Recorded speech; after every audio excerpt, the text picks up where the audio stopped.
बिस्मिल्लाहिर्रहमानिर्रहीम यानी शुरू करता हूँ उस खुदा का नाम लेकर जो बड़ा मेहरबान है, निहायत रहम वाला है। परंतु मुसलमान भाइयों को तो पता ही नहीं कि वो बड़ा मेहरबान, निहायत रहम वाला अल्लाह कौन है। उस अल्लाह की जानकारी उस अल्लाह ने आज वर्तमान में धरती पर स्वयं प्रकट होकर संत रूप में, मुर्शिद रूप में, और ये पवित्र आसमानी पुस्तक मुसलमान नहीं समझे ज्ञान कुरान, इस पुस्तक को लिखकर इसमें जानकारी उपलब्ध करवाई है। पुस्तक को देखेंगे आपके सारे भ्रम क्लियर होते चले जाएंगे। इस पुस्तक के ऊपर आज हमारा ये 5वें नंबर का वीडियो है।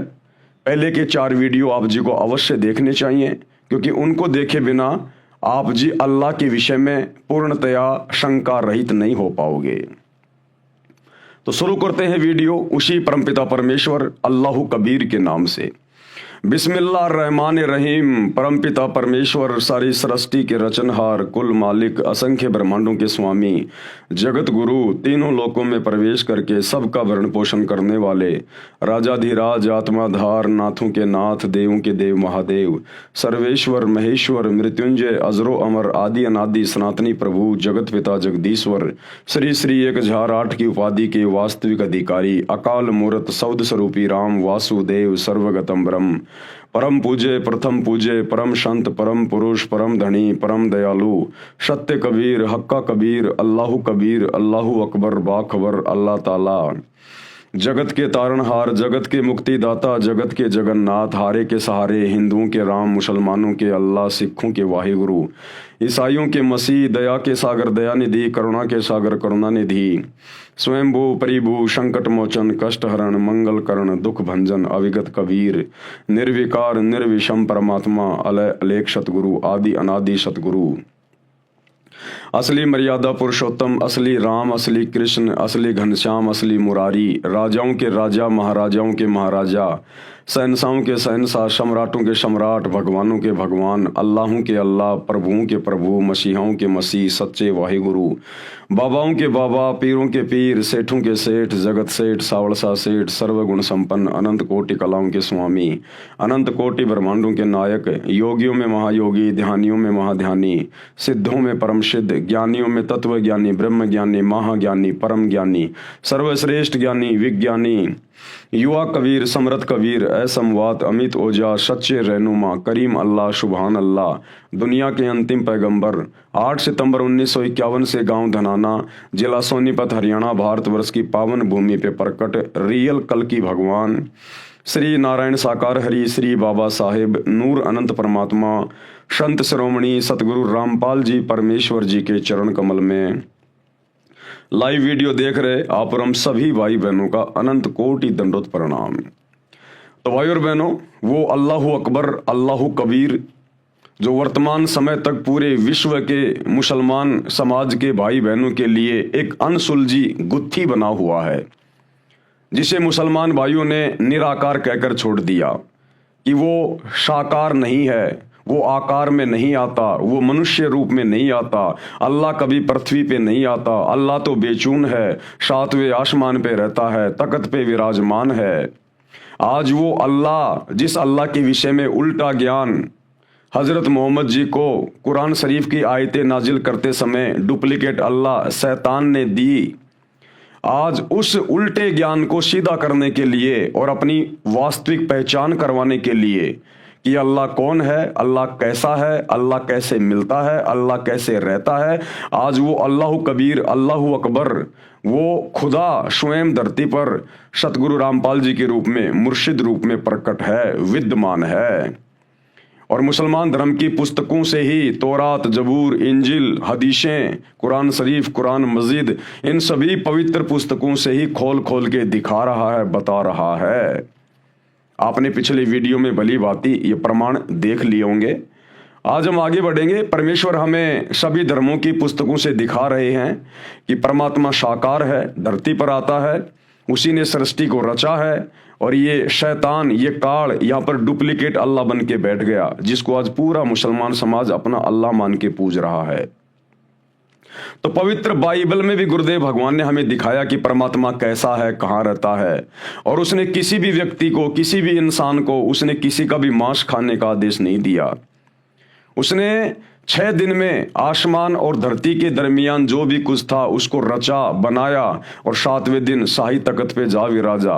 उस परमेश्वर अल्लाह कबीर ने हमें क्या कुछ आदेश दिया उन 6 दिनों के अंदर खाने पीने के लिए, आज पवित्र बाइबल से गुरुदेव भगवान प्रमाणित करने जा रहे हैं।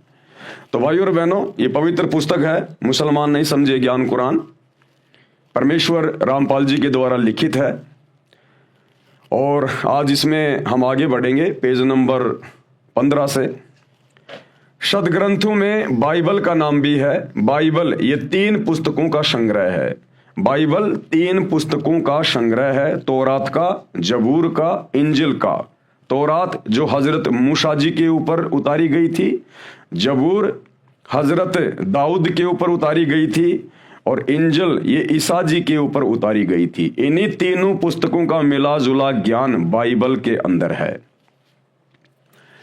सदग्रंथों में बाइबल का नाम भी है। बाइबल ये 3 पुस्तकों का संग्रह है। नंबर 1 तौरात, नंबर 2 जबूर, नंबर 3 इंजिल।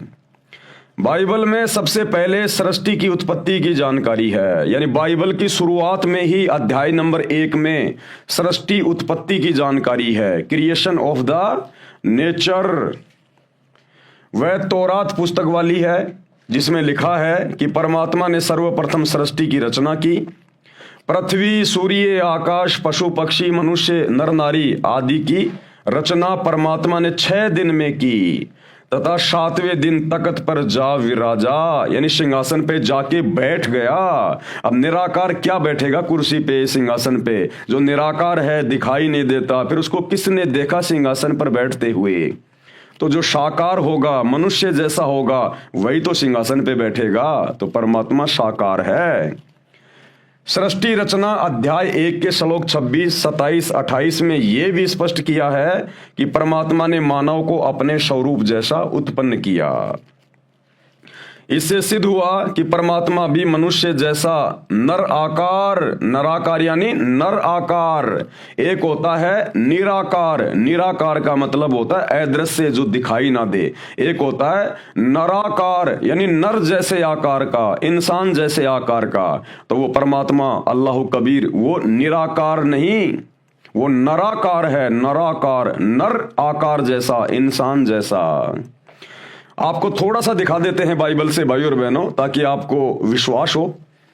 उसके बाद फिर हम आगे बढ़ेंगे, क्योंकि विश्वास कराना बहुत जरूरी है। विश्वास के बिना बात बनेगी नहीं। तो ये पवित्र बाइबल है, आपकी आंखों के सामने है। मैंने अपने घर से नहीं बनाई है, पूरी दुनिया इसी बाइबल को पढ़ती है। पवित्र बाइबल अर्थात पुराना और नया धर्म नियम, ये सब कुछ लिखा हुआ है। The Bible society of India, ये सब कुछ है, आप देख सकते हैं। और बाइबल के अंदर जब हम जाएंगे, शुरुआत में ही बाइबल में, बिल्कुल शुरुआत में सब कुछ क्लियर है। ये देखिए, उत्पत्ति अध्याय, ये बाइबल का उत्पत्ति अध्याय 1, और इसका ये 26, 27 और 28 नंबर इसका ये श्लोक है। 26 में क्या लिखा है? फिर परमेश्वर ने कहा, यानी अल्लाह ने कहा, परमात्मा ने कहा, हम मनुष्य को अपने स्वरूप के अनुसार अपनी समानता में बनाएं। अब बताओ, पूरा ईसाई समाज, पूरा मुस्लिम समाज आंखें बंद करके बैठा हुआ है, और ये सदग्रंथ चीख चीख के कह रहे हैं, चीख चीख के, कि अल्लाह कबीर साकार है, मनुष्य के जैसा है।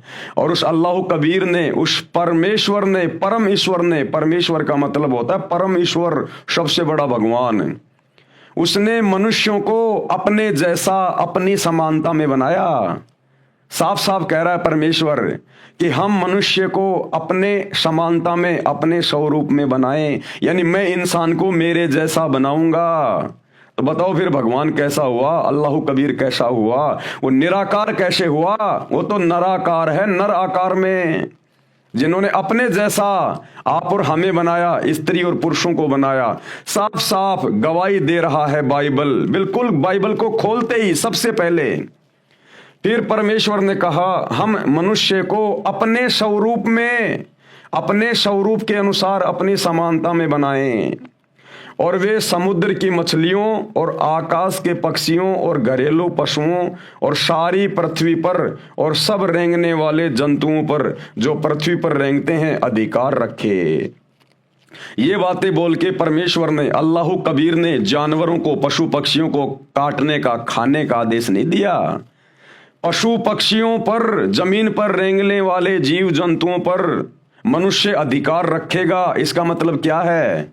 मारना काटना नहीं है, उनको खाना नहीं है, क्योंकि परमेश्वर ने हम मनुष्यों को अपने जैसा बनाया है।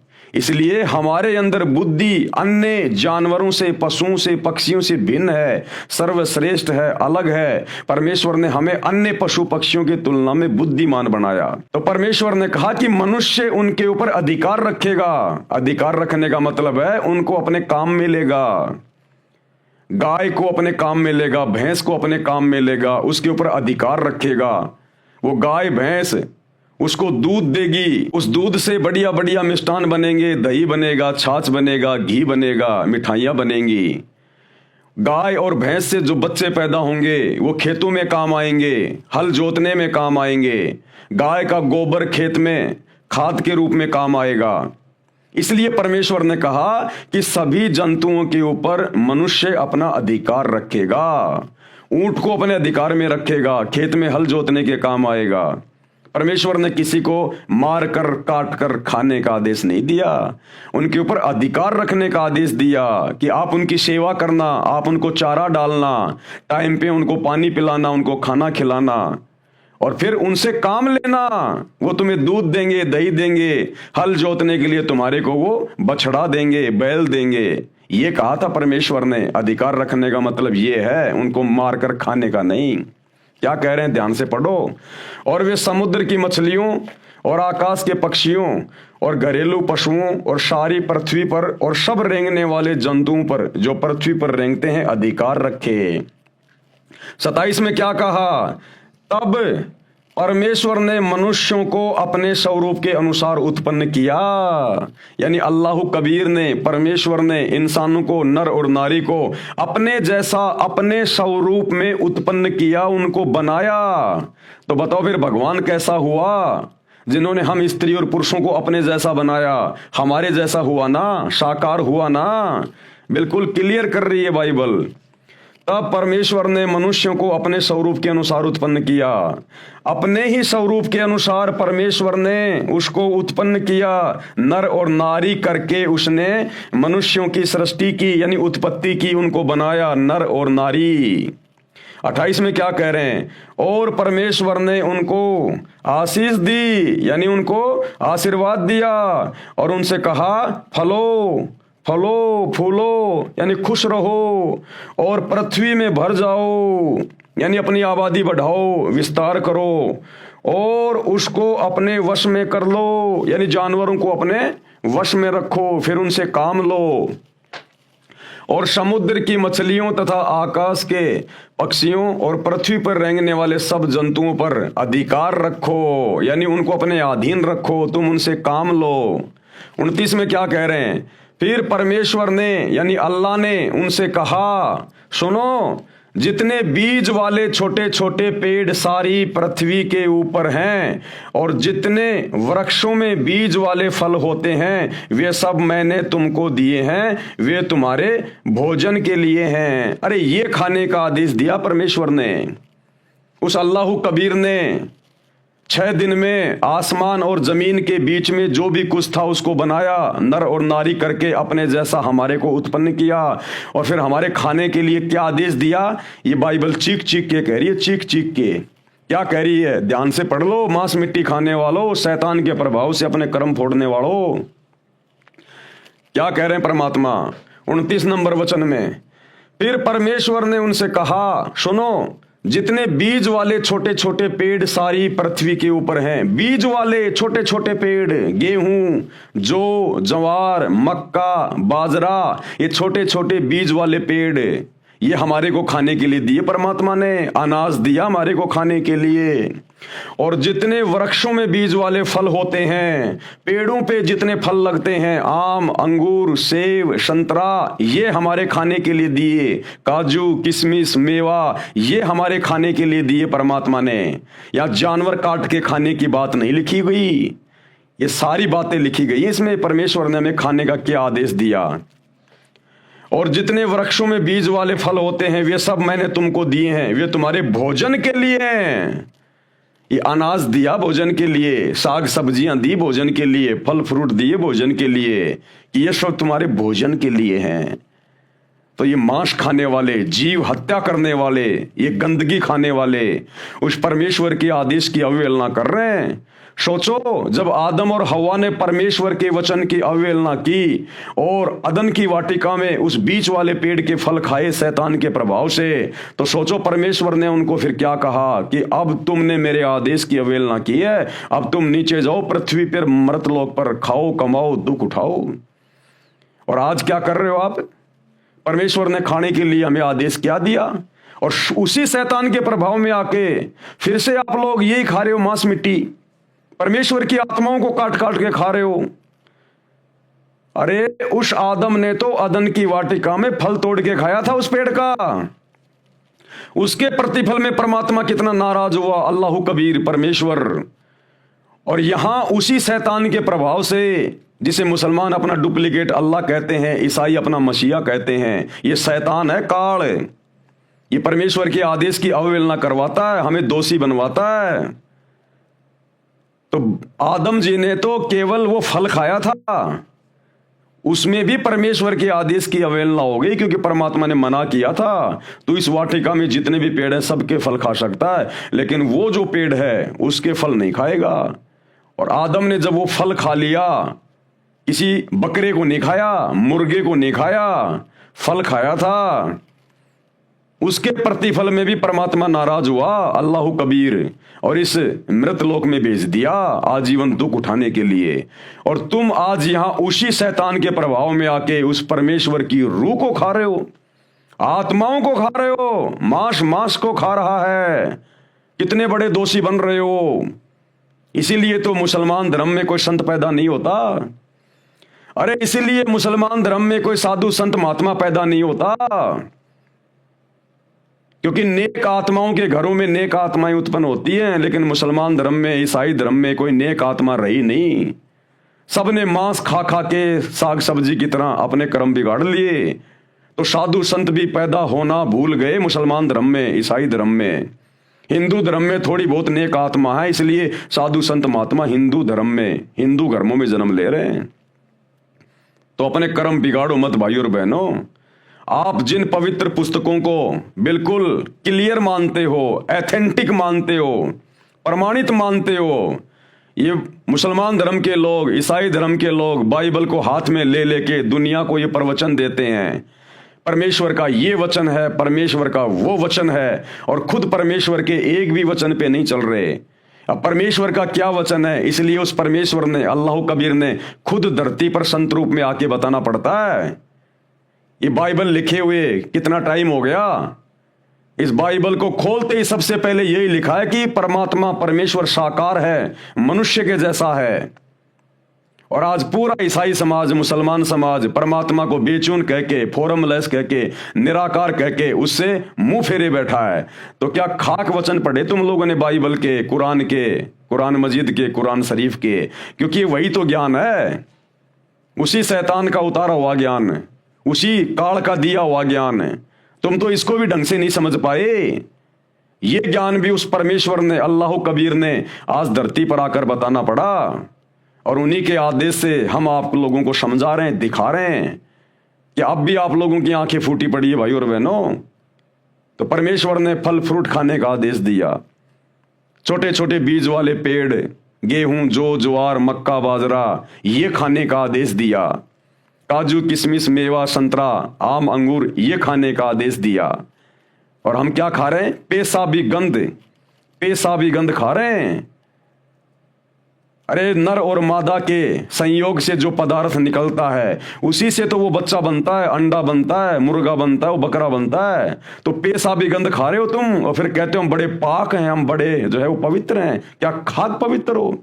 तुम्हारे से गंदा तो कोई जान में नहीं होगा। जो पेशाब को खा रहे हैं, पेशाबी गंध खा रहे हैं, उस मैल को खा रहे हैं और ऊपर से परमात्मा के दोषी बन रहे हैं और फिर कहते हैं हम बड़े पाक और पवित्र हैं। ऐसे निकम्मों से जो मांस खाते हैं, चाहे किसी भी धर्म का हो, अल्लाह शोकोस दूर है, शोकोस दूर। विचार करो भाई और बहनों, ये सदग्रंथ क्या कह रहे हैं, जो भक्ति का आधार है।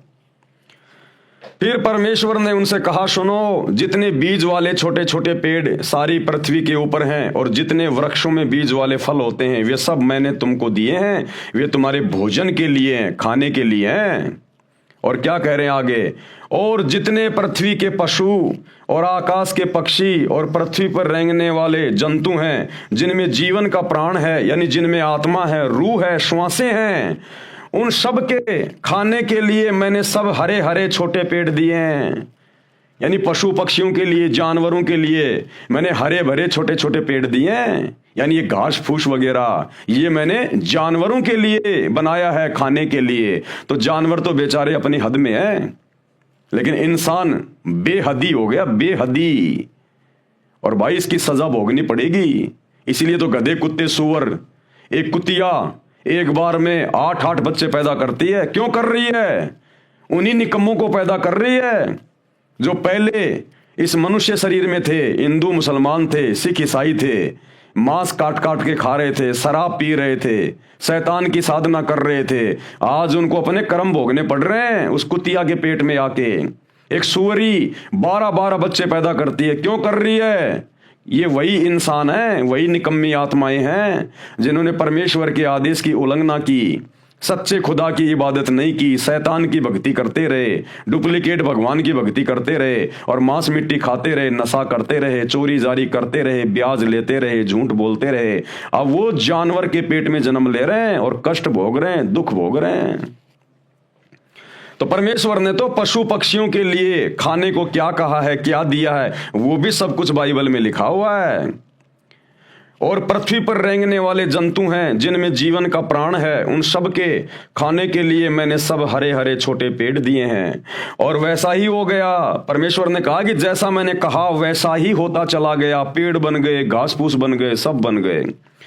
तब परमेश्वर ने जो कुछ बनाया था सबको देखा तो क्या देखा कि वह बहुत ही अच्छा है। तब सांझ हुई, फिर भोर हुई और इस प्रकार छठा दिन हो गया। इस प्रकार छठा दिन हो गया। 6 दिन कंप्लीट हो गए। परमेश्वर ने 6 दिन में आसमान और जमीन के दरमियान जो भी कुछ था उसको पैदा किया, उत्पन्न किया। और 7वें दिन वो अल्लाह कबीर, वो परमेश्वर, वो शतलोक के सिंहासन पे जाके बैठ गया। अब परमेश्वर ने 6 दिन में किस किस को क्या आदेश दिया, सब कुछ बाइबल में लिखा हुआ है। किसी को मांस खाने का आदेश नहीं दिया, किसी जानवर को भी मांस खाने का आदेश नहीं दिया परमेश्वर ने। सतयुग में शेर भी मांस नहीं खाता था। गुरुदेव कहते हैं कुछ ऐसे पेड़ हुआ करते थे, उसकी छाल के वो पंजा मार के और वो तरल पदार्थ पिया करता था, घास फूस खाया करता था, पेड़ के पत्ते खाया करता था। शेर भी, सतयुग में जानवर भी मांस नहीं खाते थे। आगे चलकर शैतान के प्रभाव से फिर ये पूरा सिस्टम बिगड़ गया। तो इंसान को मांस खाने का आदेश कैसे देगा? वो कादर अल्लाह, निहायत मेहरबान, रहम दिल अल्लाह। एक आत्मा को दूसरी आत्मा के माध्यम से क्यों कटवाएगा? क्या वो निर्दयी है क्या, अन्यायी है क्या? वो नहीं देगा। तो 6 दिन में परमात्मा ने जमीन और आसमान के बीच में जो भी कुछ था उसको बनाया। इंसानों को क्या खाना है, जानवरों को क्या खाना है, परमेश्वर ने उनको बता भी दिया अपने वचन में, और उनके लिए वो चीजें उसने उत्पन्न भी कर दी। और 7वें दिन वो तख्त पे जा बैठा, वो सबसे बड़ा अल्लाह, सुप्रीम गॉड।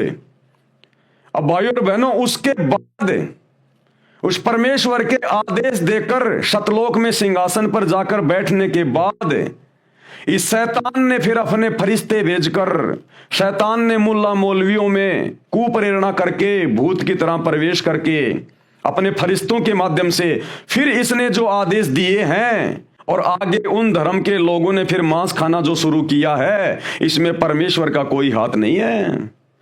ये वर्तमान में इन हदीसों के अंदर जो आदेश लिखे हुए हैं, या बाइबल में कहीं कोई आदेश लिखा हुआ है मांस खाने का, ये अल्लाह कबीर का नहीं है, परमेश्वर का नहीं है। उसने तो 6 दिन में सब कुछ बना के, किसको क्या खाना है, क्या पीना है, पूरा आदेश देके 7वें दिन तख्त पे जा बैठा। उसके बाद फिर इस शैतान ने जो झूठे आदेश हदीसों में या अन्य किसी के माध्यम से, फरिश्तों के माध्यम से जो दिलवाए हैं, ये परमेश्वर का आदेश नहीं है। अब यदि कोई मांस खाएगा, नशा करेगा, उल्टे कर्म करेगा, तो सीधा सीधा वो सुप्रीम कोर्ट का दोषी होगा, अल्लाह कबीर का, परमेश्वर का दोषी बनेगा। तो ये अल्लाह अकबर का आदेश नहीं है मांस खाने का। उसने तो 6 दिन में जो आदेश देना था दे दिया, 7वें दिन जाके तख्त पे बैठ गया। उसके बाद यदि जबूर में, तौरात में, इंजिल में, कुरान में यदि कहीं भी मांस खाने का आदेश लिखा हुआ है, तो उस अल्लाह कबीर का नहीं, ये शैतान का आदेश है, शैतान का आदेश। और शैतान के आदेश को मानकर यदि आप मांस खाओगे, उल्टे कर्म करोगे, तो ओरिजिनल अल्लाह के, कादिर अल्लाह के दोषी बनोगे, और भाई जहन्नुम में डाले जाओगे, दोजक की आग में, नरक में 84 लाख योनियों में फिर अपना कर्म भोगने के लिए बारंबार जन्म लेना पड़ेगा। यूं आकाश और पृथ्वी और उनकी सारी सेना का बनाना समाप्त हो गया, और परमेश्वर ने अपना काम जिसे वह करता था 7वें दिन समाप्त किया, और उसने अपने किए हुए सारे काम से 7वें दिन विश्राम किया। और परमेश्वर ने 7वें दिन को आशीष दी और पवित्र ठहराया, क्योंकि उसमें उसने सृष्टि की रचना के अपने सारे काम से विश्राम किया। अब ये संडे क्यों मनाया जाता है, ये रविवार का दिन, छुट्टी का दिन क्यों है भाई और बहनों? हर चीज के पीछे एक लॉजिक है, वैसे कुछ नहीं हो रहा। 7वें दिन छुट्टी का दिन क्यों है, संडे, रविवार? क्योंकि परमेश्वर ने 7वें दिन फिर विश्राम किया। उस परमात्मा ने 6 दिन में सृष्टि रच के 7वें दिन तख्त पे विश्राम किया, आराम किया। इस कारण से, उस परमेश्वर की प्रेरणा से, अन्यथा ये शैतान तो हमारे को 7 दिन ये गधा बना के रखना चाहता है, बैल और गधे की तरह हमारे से मेहनत करवाता है। लेकिन ये एक दिन जो ये छुट्टी का है, रविवार, ये भी उस अल्लाह कबीर परमेश्वर सतगुरु रामपाल जी भगवान की दया से यहां पर शुरू हुआ है, 7वां दिन छुट्टी का। क्योंकि परमेश्वर ने 6 दिन में सृष्टि रची और 7वें दिन खुद तख्त पे जाके विश्राम किया, और हमारे लिए भी परमात्मा ने एक ये दिन विश्राम का दिन रख दिया। ये रविवार इसलिए मनाया जाता है। आगे क्या लिखा है परमेश्वर ने? मनुष्य की उत्पत्ति, आकाश और पृथ्वी की उत्पत्ति का वृतांत, आकाश और पृथ्वी की उत्पत्ति का वृतांत, ये वही चल रहा है।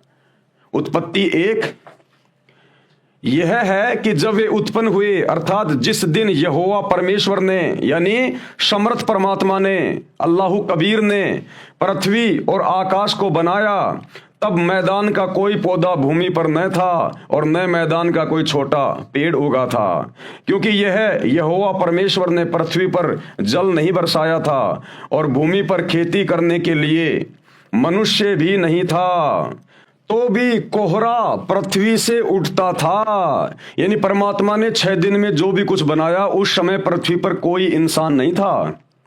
परमात्मा ने बाबा आदम की उत्पत्ति की थी और उसकी हवा की उत्पत्ति की थी। उस समय ये दोनों स्वर्ग में थे, वहां पे ये दोनों अदन की वाटिका में रह रहे थे, और पीछे परमात्मा ने पूरी नीचे इस पृथ्वी की पूरी रचना की, सब कुछ यहां पर परमात्मा ने बनाया। और उसके बाद की जो रचना है, ये मनुष्य बनाने की जो रचना है, उसके बाद की, ये फिर इस शैतान ने शुरू की अपने भोजन के लिए, अपने खाने के लिए। तो जिस समय इस पृथ्वी पर ना कोई जीव था, ना कोई इंसान था, परमात्मा ने बाबा आदम को, उसकी पत्नी हवा को बनाकर अपने जैसा और जन्नत में बैठा दिया था, स्वर्ग में बैठा दिया था, अदन की वाटिका में, और नीचे पूरी सृष्टि की रचना की, और सब कुछ आदेश देकर परमात्मा 7वें दिन सतलोक के सिंहासन पे जाके बैठ गए। उसके बाद फिर इस शैतान ने अपने भोजन के लिए आगे नर और नारियों की उत्पत्ति की। नर और नारी उत्पन्न होते गए, पृथ्वी लोक पर आते गए, और फिर परमात्मा का वचन तोड़कर मांस मिट्टी खाते गए, शराब पीते गए, उल्टे काम करते गए, और फिर उन कर्मों को भोगने के लिए शैतान ने फिर उनको अन्य योनियों में डालने के लिए गधा, कुत्ता, शुअर बनाना भी शुरू कर दिया। इस प्रकार से इस पृथ्वी के जीवों की धीरे धीरे फिर उत्पत्ति होने लगी। और भूमि पर खेती करने के लिए मनुष्य भी नहीं था, तो भी कोहरा पृथ्वी से उठता था, जिससे सारी भूमि सिज जाती थी। तब यहोवा परमेश्वर ने आदम को भूमि की मिट्टी से रचा और उसके नथनों में जीवन का श्वास फूंक दिया, और आदम जीवित प्राणी बन गया। इस प्रकार से परमेश्वर ने फिर आगे की सृष्टि उत्पन्न की, और सब कुछ अपना वचन देकर, अपने आदेश देकर इस शैतान को, इस काल को, हिंदू जिसे अपने वेद कह देते हैं, मुसलमान भाई उसको अपनी बाइबल कह देते हैं, इंजिल कह देते हैं। हिंदू जिसे अपने वेद कह देते हैं, यानी वेदों में परमात्मा का संविधान है, मैन्युअल है सृष्टि का, किसने कैसे रहना है, क्या खाना है, क्या पीना है। मुसलमान भाई उनको तौरात, जबूर, इंजिल और ये कुरान शरीफ, कुरान मजिद के नाम से जानते हैं। ईसाई भाई उसे बाइबल के नाम से जानते हैं। ये परमात्मा का विधान है, संविधान है उस परमात्मा का। तो भाई और बहनों, ये छोटी सी जानकारी थी जो आप सभी को देनी थी, ताकि आपको विश्वास हो कि परमात्मा नराकार है, यानी परमात्मा भी नराकार, मनुष्य जैसा नराकार साकार है, यानी नर आकार में साकार है। मनुष्यों के खाने के लिए परमेश्वर का आदेश अभी आपको दिखा दिया गया है बाइबल से। उत्पत्ति अध्याय में बाइबल में लिखा है कि श्लोक नंबर 27-28 में, मनुष्यों के खाने के लिए बीजदार पौधे यानी गेहूं, चने, बाजरा आदि आदि तथा फलदार वृक्ष दिए हैं, ये तुम्हारा भोजन है। पशु पक्षियों के खाने के लिए घास, पत्तेदार झाड़ियां दी हैं। इसके पश्चात परमात्मा तो अपने निज धाम शतलोक में तख्त पर जा बैठा। यानी 6 दिन में जो भी कुछ परमात्मा ने बनाना था, जो भी आदेश देना था, सब कुछ देके 7वें दिन उसने सिंहासन पे जाके विश्राम किया शतलोक में। बाइबल में आगे जो ज्ञान है वह काल भगवान का तथा इसके देवताओं यानी फरिश्तों का दिया हुआ है। अब परमात्मा के सतलोक में जाने के बाद, सिंहासन पर बैठने के बाद, फिर आगे जो भी कोई आदेश दिया गया है, उल्टा सीधा मांस खाने का, शराब पीने का, जीव हत्या करने का, ये सब आदेश फिर इस काल का, इस शैतान का है, शैतान के द्वारा भेजे गए फरिश्तों का है। जैसे हजरत मोहम्मद को जिब्राइल नाम के फरिश्ते ने डरा धमका के उसका गला दबा दबा के और कुरान शरीफ की आयतें नाजिल की। फिर आगे का ज्ञान इस शैतान का दिया हुआ है, इस काल का दिया हुआ है। तो शैतान के ज्ञान को हमने नहीं मानना। परमेश्वर ने 6 दिन में हमें जो आदेश दिए खाने पीने के लिए, हमने उसी प्रकार से रहना चाहिए, जीवन जीना चाहिए, अन्यथा हम परमेश्वर के दोषी बन रहे हैं। इसके पश्चात परमात्मा तो अपने निज धाम शतलोक में तख्त पर जा बैठा। बाइबल में आगे जो ज्ञान है वह काल भगवान का यानी शैतान का तथा इसके देवताओं यानी फरिश्तों का दिया हुआ है। यदि बाइबल ग्रंथ में आगे चलकर मांस खाने के लिए लिखा है तो वह पूर्ण परमात्मा का आदेश नहीं है, अल्लाह कबीर का आदेश नहीं है, वह किसी अधूरे प्रभु का है। अब ये अधूरा प्रभु कौन है आपको पता चली गया, डुप्लीकेट अल्लाह। अधूरा प्रभु यानी डुप्लीकेट अल्लाह, ये शैतान है, ये काल है। ये फिर जीवों को भ्रमित करता है उनके कर्म फुड़वाने के लिए। पूर्ण परमात्मा यानी कंप्लीट गॉड, उनके आदेश की अवहेलना हो जाने से पाप का भागी बनता है। कौन? इंसान। कुरान शरीफ यानी मजीद, बाइबल के पश्चात सदग्रंथों में कुरान शरीफ का नाम श्रद्धा से लिया जाता है, क्योंकि जब हजरत ईसा के ऊपर इंजिल उतारी गई उसके बाद हजरत मोहम्मद पर कुरान शरीफ यानी कुरान मजीद उतारी गई थी। तो इंजिल के बाद में फिर कुरान शरीफ यानी कुरान मजीद का नंबर आता है। कुरान शरीफ यानी कुरान मजीद बाइबल के पश्चात सदग्रंथों में कुरान शरीफ का नाम श्रद्धा से लिया जाता है। कुरान का ज्ञानदाता भी वही है। कौन? शैतान, जिसने बाइबल का ज्ञान दिया, जिसने ईसा मसीह को बाइबल का ज्ञान दिया, इंजिल का ज्ञान दिया, उसी शैतान ने, उसी काल ने, क्योंकि देखो भाई और बहनों, अल्लाह कबीर ने तो 6 दिन में जो भी कुछ बताना था, आदेश देना था, उसके बाद वो तो सतलोक में जाके सिंहासन पे बैठ गया। उसके बाद में ये जितनी भी आसमानी पुस्तकें उतारी गई हैं पैगंबरों पे, अवतारों पे, तौरात, जबूर, इंजिल, कुरान शरीफ, कुरान मजीद, ये वेदों का ज्ञान, ये गीता का ज्ञान, ये पुराण, ये सब कुछ फिर काल ने दिलवाया, काल ने, शैतान ने, आधा अधूरा ज्ञान। कुरान का ज्ञान दाता भी वही है जिसने बाइबल का ज्ञान दिया, यानी शैतान ने, तथा चारों वेदों और श्रीमद् भगवत गीता का ज्ञान दिया इसी शैतान ने। इसलिए अपने उन पहलुओं को बाइबल में तथा कुरान में नहीं दोहराया जिन पहलुओं का ज्ञान चारों वेदों तथा श्रीमद् भगवत गीता में दिया। क्योंकि सबसे पहले इस ब्रह्म ने, इस काल ने, इस शैतान ने अपने बड़े बेटे ब्रह्मा को, मुसलमान धर्म में जिसको आदम कहा जाता है, इस ब्रह्मा को चारों वेद दे दिए समुद्र मंथन के दौरान। तो चारों वेदों में इसने बहुत कुछ ज्ञान दे दिया, बहुत कुछ इसने बता दिया। फिर बाद में इसने मुसलमान धर्म में पैगंबरों के ऊपर तौरात, जबूर, इंजिल, कुरान मजीद ये नाजिल की। तो इस काल ने, इस शैतान ने फिर वो सारा ज्ञान देना उचित नहीं समझा कि बहुत सारा ज्ञान तो मैंने वेदों में दे ही दिया। फिर थोड़ा थोड़ा ज्ञान इसने आत्माओं को भ्रमित करने के लिए और थोड़ी थोड़ी अल्लाह कबीर की जानकारी मजबूरी वश उसके डर के मारे इसने इन मुसलमान धर्म की पुस्तकों में भी कहीं कहीं पर डाल दी, लेकिन ज्यादातर ज्ञान इसने वेदों में दे दिया अपना। क्या कह रहे परमात्मा? इसलिए उसने उन पहलुओं का बाइबल में तथा कुरान में नहीं दोहराया जिन पहलुओं का ज्ञान चारों वेदों तथा श्रीमद् भगवत गीता में दिया है। उपनिषद ये संख्या में 11 हैं, 11 उपनिषद माने जाते हैं। उपनिषद का ज्ञान किसी ऋषि का अपना अनुभव है। ये जो उपनिषदों का ज्ञान है ना, ये शैतान का दिया हुआ नहीं, वैसे है तो शैतान की प्रेरणा से ही, क्योंकि ऋषि मुनि महात्मा ये सब शैतान की साधना किया करते थे। तो जैसा भी शैतान ने इनको प्रकाश रूप में इनको दर्शन दिए या जैसा भी इनको भक्ति का अनुभव करवाया, उस आधार से इन्होंने अपने अनुभव की पुस्तकें लिख दी। परमात्मा कैसा है, क्योंकि वो शैतान दिखाई देता नहीं, उसने सौगंध खा रखी है। ये लगा लगा के समाधि हजारों साल तक बैठे रहते थे। अंत में सहस्रार कमल में, जहां पर ये काल ज्योति निरंजन रहता है, शैतान रहता है, वहां पर इनकी समाधि चली जाती है। वहां इनको ज्योतियां दिखाई देती है, प्रकाश ही प्रकाश दिखाई देता है। अंत में ये मान लेते हैं कि अल्लाह तो निराकार है, वो तो प्रकाश रूप है, और फिर अपना अनुभव पुस्तकों में लिख देते हैं। तो ये उपनिषदों का जो ज्ञान है, जो संख्या में 11 उपनिषद हैं, इनमें अल्लाह का ज्ञान नहीं है, परमात्मा का ज्ञान नहीं है। ये साधु संत महात्माओं ऋषियों का अपना खुद का भक्ति अनुभव का ज्ञान है। इन उपनिषदों से केवल हम उसी ज्ञान को स्वीकार करेंगे जो ज्ञान वेदों से मेल खाएगा, जो ज्ञान सूक्ष्म वेद से मेल खाएगा, कबीर परमेश्वर के कबीर सागर से मेल खाएगा। इन उपनिषदों से हमने केवल उसी ज्ञान को लेना है। अन्य ज्ञान हमारे किसी काम का नहीं, वो किसी व्यक्ति विशेष का अपना अनुभव है।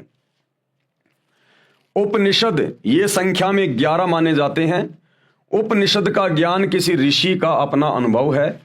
यदि वह अनुभव वेदों व गीता से नहीं मिलता तो वह व्यर्थ है, बेकार है, उसको ग्रहण नहीं करना चाहिए। इसलिए उपनिषदों को छोड़कर वेदों व गीता के ज्ञान को ग्रहण करना चाहिए, क्योंकि उपनिषदों का अधिकतर ज्ञान वेदों व गीता के ज्ञान के विपरीत है। इसी प्रकार बाइबल तथा कुरान के ज्ञान को समझें कि जो ज्ञान वेदों तथा गीता से मेल नहीं करता उनको ग्रहण नहीं करना चाहिए। यानी मुसलमान धर्म की चारों पुस्तकें, यदि उनका ज्ञान चारों वेदों और गीता से मेल नहीं खाता है तो वो ज्ञान किसी काम का नहीं है, वो शैतान का जबरदस्ती फालतू का ठोका हुआ ज्ञान है।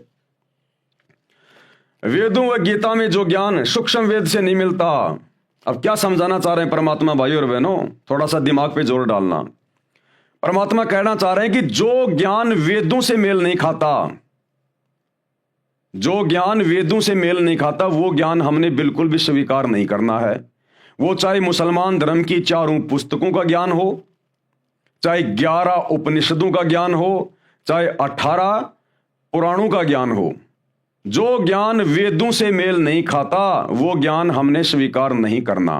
और जो ज्ञान वेदों का जो ज्ञान सूक्ष्म वेद से मेल नहीं खाता, सूक्ष्म वेद यानी कबीर परमात्मा का ज्ञान, कबीर अल्लाह कबीर की वाणियां, कबीर सागर आदरणीय गरीबदास जी का सदग्रंथ साहिब, जो ज्ञान कबीर सागर से मेल नहीं खाता, कौन सा?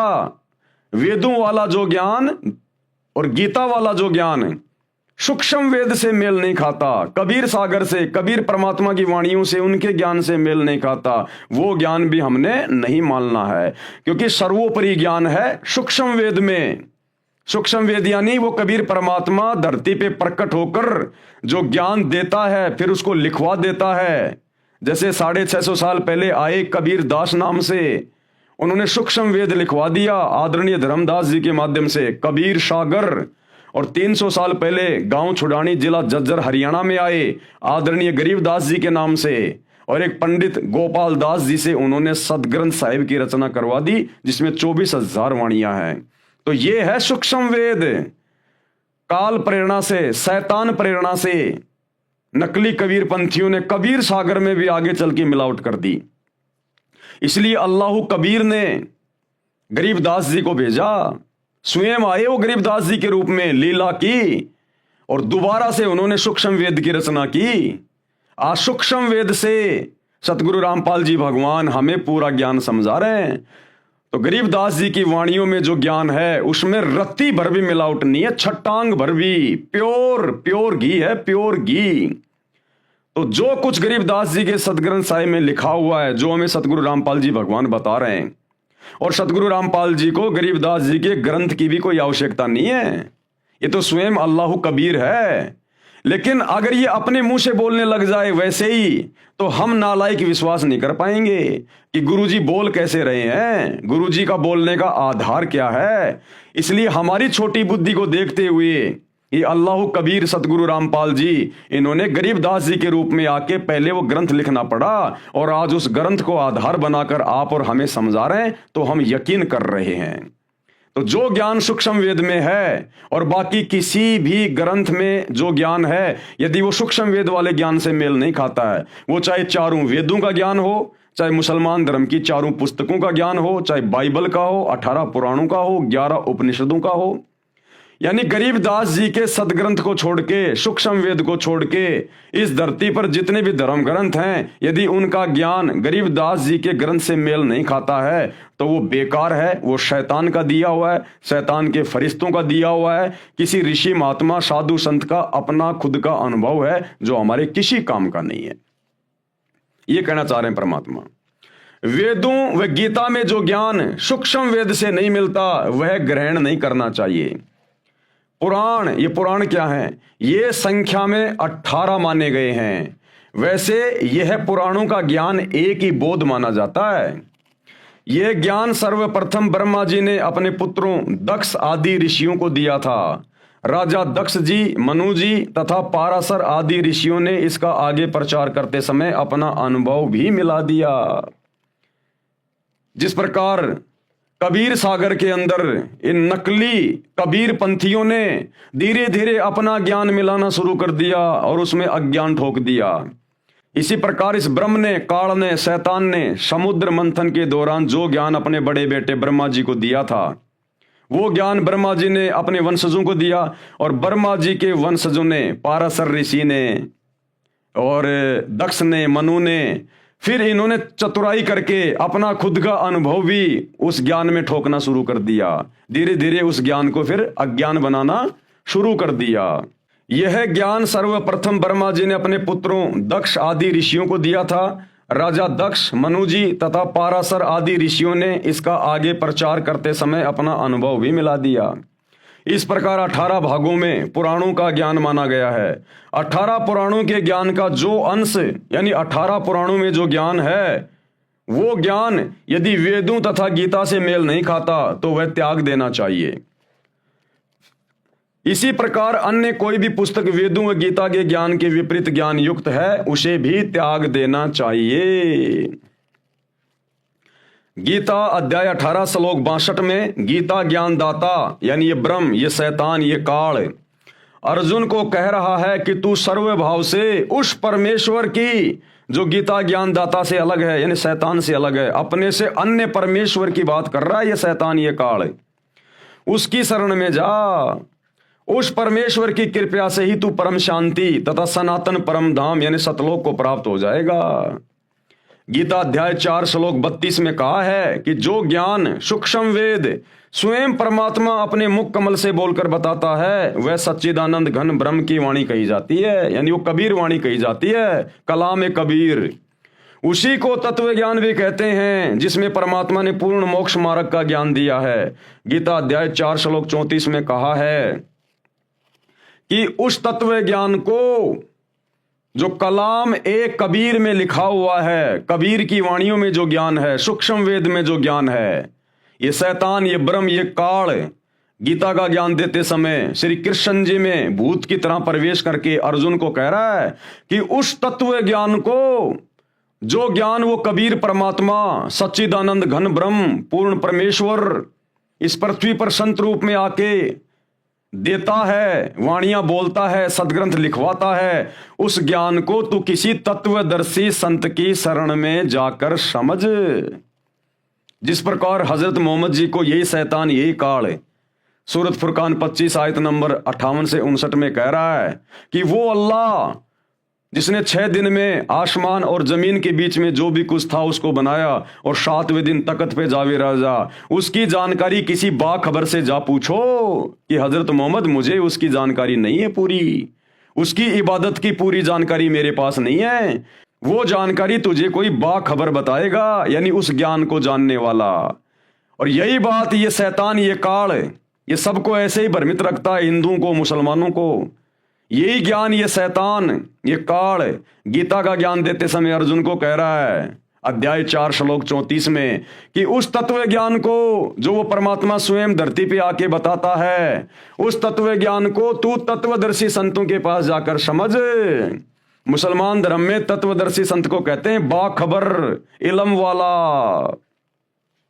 तो इससे हमारी समझ में आ जाना चाहिए कि हिंदुओं के वेदों का और गीता का ज्ञान और मुसलमानों की चारों पुस्तकों का ज्ञान और बाइबल का ज्ञान इसी काल ने, इसी शैतान ने दिया है, जो आधा अधूरा है। तभी तो कह रहा है कि मेरे पास कंप्लीट जानकारी नहीं है। हिंदुओं को कह रहा है कि तत्वदर्शी संत के पास जाके समझो उस ज्ञान को, उस अल्लाह की जानकारी को, कि भाई तुम कैसे जन्म और मरण से छूटोगे, कैसे तुम गधे कुत्ते सूअर बनने से छूटोगे, कैसे तुम सतलोक में जाओगे, 7वें आसमान पर अपने अल्लाह के पास जाओगे। किसी तत्वदर्शी संत के पास जाकर पूछ। और कुरान शरीफ में हजरत मोहम्मद को कह रहा है कि किसी बाखबर से जाके पूछ, मेरे को नहीं पता उस कंप्लीट गॉड का, अल्लाह कबीर का।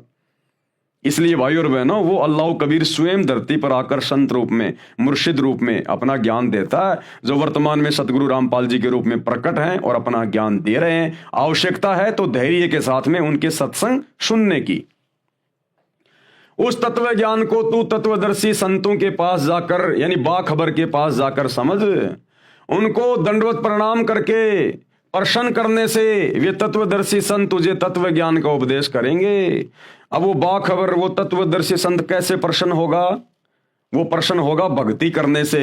जब उनसे उपदेश ले लेंगे, नाम दीक्षा ले लेंगे और उनके वचन में रहकर, उनकी मर्यादा में रहकर भक्ति करेंगे। ये मांस मिट्टी खाना छोड़ देंगे, रूह को मार के काट के खाना छोड़ देंगे, नशा करना छोड़ देंगे, झूठ बोलना, चोरी करना, ब्याज लेना, किसी की आत्मा को दुखाना, ये सारे कुकर्म जो शैतान ने, काल ने लगा रखे हैं, इन सब से पीछे हटके जब हम उस सतगुरु की, मुर्शिद की भक्ति करेंगे, तब वो प्रसन्न होगा और हमें फिर आगे का रास्ता बताएगा, मुक्ति का, मोक्ष का। गीता अध्याय 15 श्लोक 1 में तत्वदर्शी संत की पहचान बताई है। अब उस बाखबर की पहचान बताई है तत्वदर्शी संत की।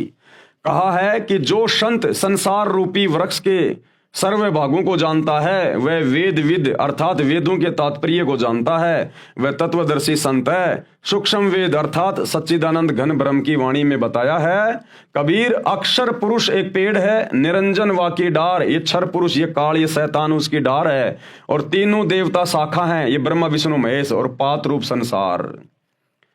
यानी जो महापुरुष, जो संत संसार रूपी पेड़ की पूरी व्याख्या कर दे, यानी ये काल कौन है, शैतान कौन है, अक्षर पुरुष कौन है, ये तीनों देवता कौन है, बाकी नर और नारी कौन है, क्यों इसको शैतान कहा जाता है, क्यों इसने अपना ये प्रपंच फैला रखा है, क्यों हम जन्म और मरण के चक्कर में हैं, क्यों ये चारों धर्म बन गए, किसने बना दिए? जो ये संपूर्ण ज्ञान दे दे और संसार की उत्पत्ति कैसे हुई, कायनात की रचना कैसे हुई, जो ये संपूर्ण जानकारी दे दे, समझ लेना वो तत्वदर्शी संत है, वो बाखबर है।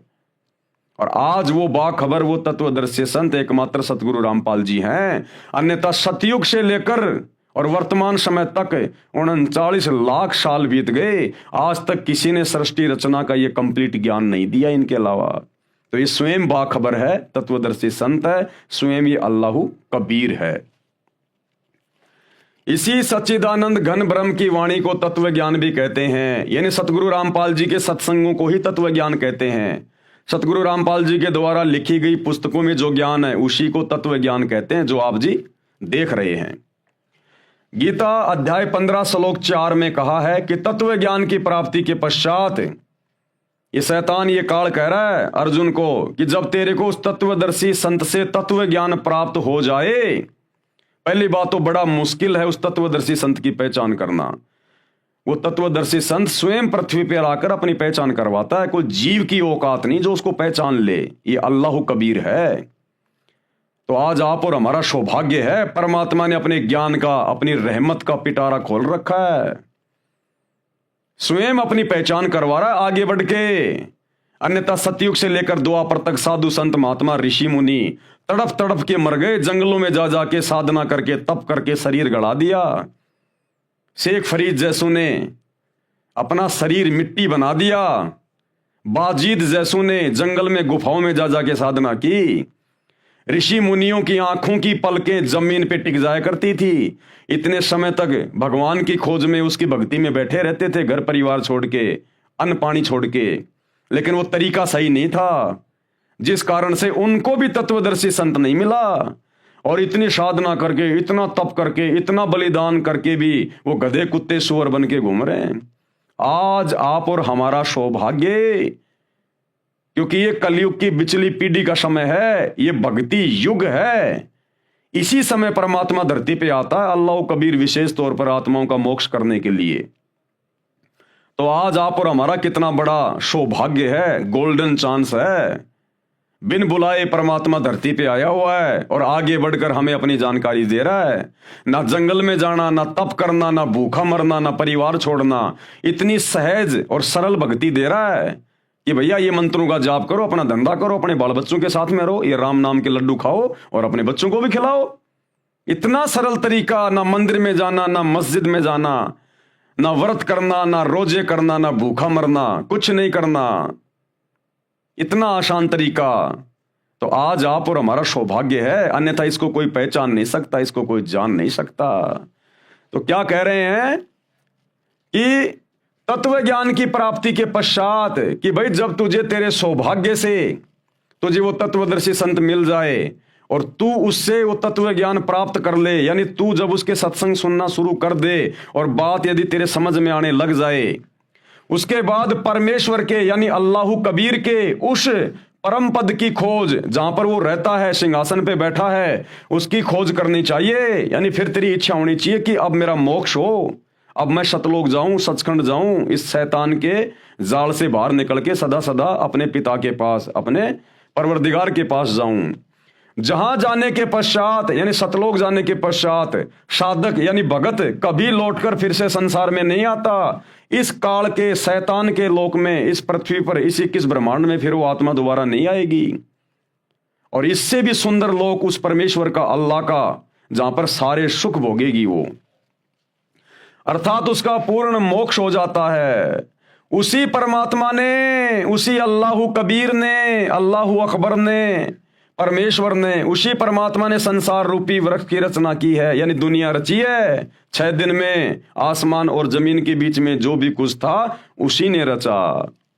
केवल उसी की भक्ति करो, केवल उसी की भक्ति करनी चाहिए।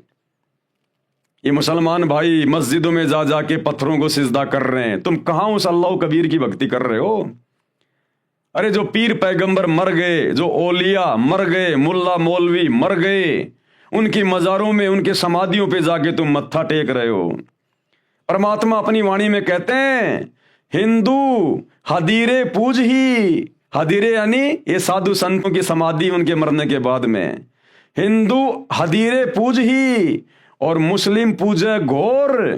घोर यानी ये मजारें, ये ओलिया मर गए, कोई पीर मर गया, उसकी समाधि बना दी, उसको कहते हैं घोर। तो कहते हैं हिंदू हदीरे पूज ही और मुस्लिम पूजे घोर। और कहते हैं दोनों धर्मों की अकल को ये खा गए हैं चोर। इस शैतान ने दोनों धर्म के लोगों की बुद्धि को हर लिया। इनको अल्लाह की जानकारी नहीं है, ये पत्थर पूजते फिरते हैं मंदिरों में, मस्जिदों में, मज़ारों पे, दरगाहों पे। ये अल्लाह की भक्ति नहीं कर रहे, ये शैतान की भक्ति कर रहे हैं, पत्थर पुजारी हो गए। केवल उसी की भक्ति करो। गीता ज्ञान दाता अपनी साधना से श्रेष्ठ उस परमात्मा की भक्ति को मानता है। कौन है ये गीता ज्ञान दाता? गीता का ज्ञान देने वाला शैतान काल, जिसने हजरत मोहम्मद जी को कुरान का ज्ञान दिया। ये अपनी भक्ति से ज्यादा उत्तम भक्ति, श्रेष्ठ भक्ति उस परमात्मा की बता रहा है, अपने से अन्य अल्लाह की, परमात्मा की।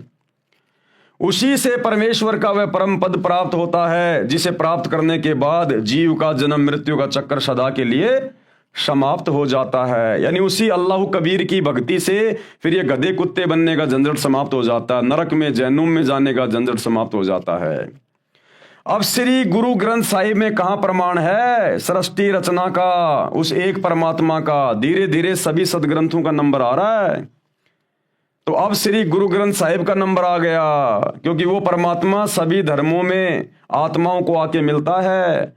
सिख धर्म के प्रवर्तक आदरणीय नानक जी को वो परमात्मा आके मिला बेई नदी पर। उनकी आत्मा को उनके शरीर से निकालकर 3 दिन तक अपने साथ रखा, ऊपर अपने सतलोक लेके गए, सब कुछ दिखाया जैसे गरीबदास जी को लेकर गए थे।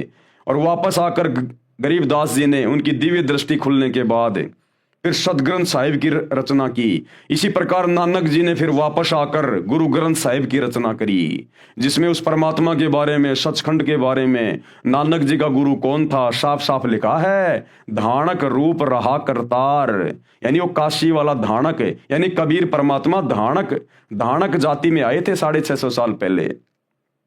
तो नानक जी के गुरु थे कबीर जी, क्योंकि नानक जी कबीर जी के समकालीन थे।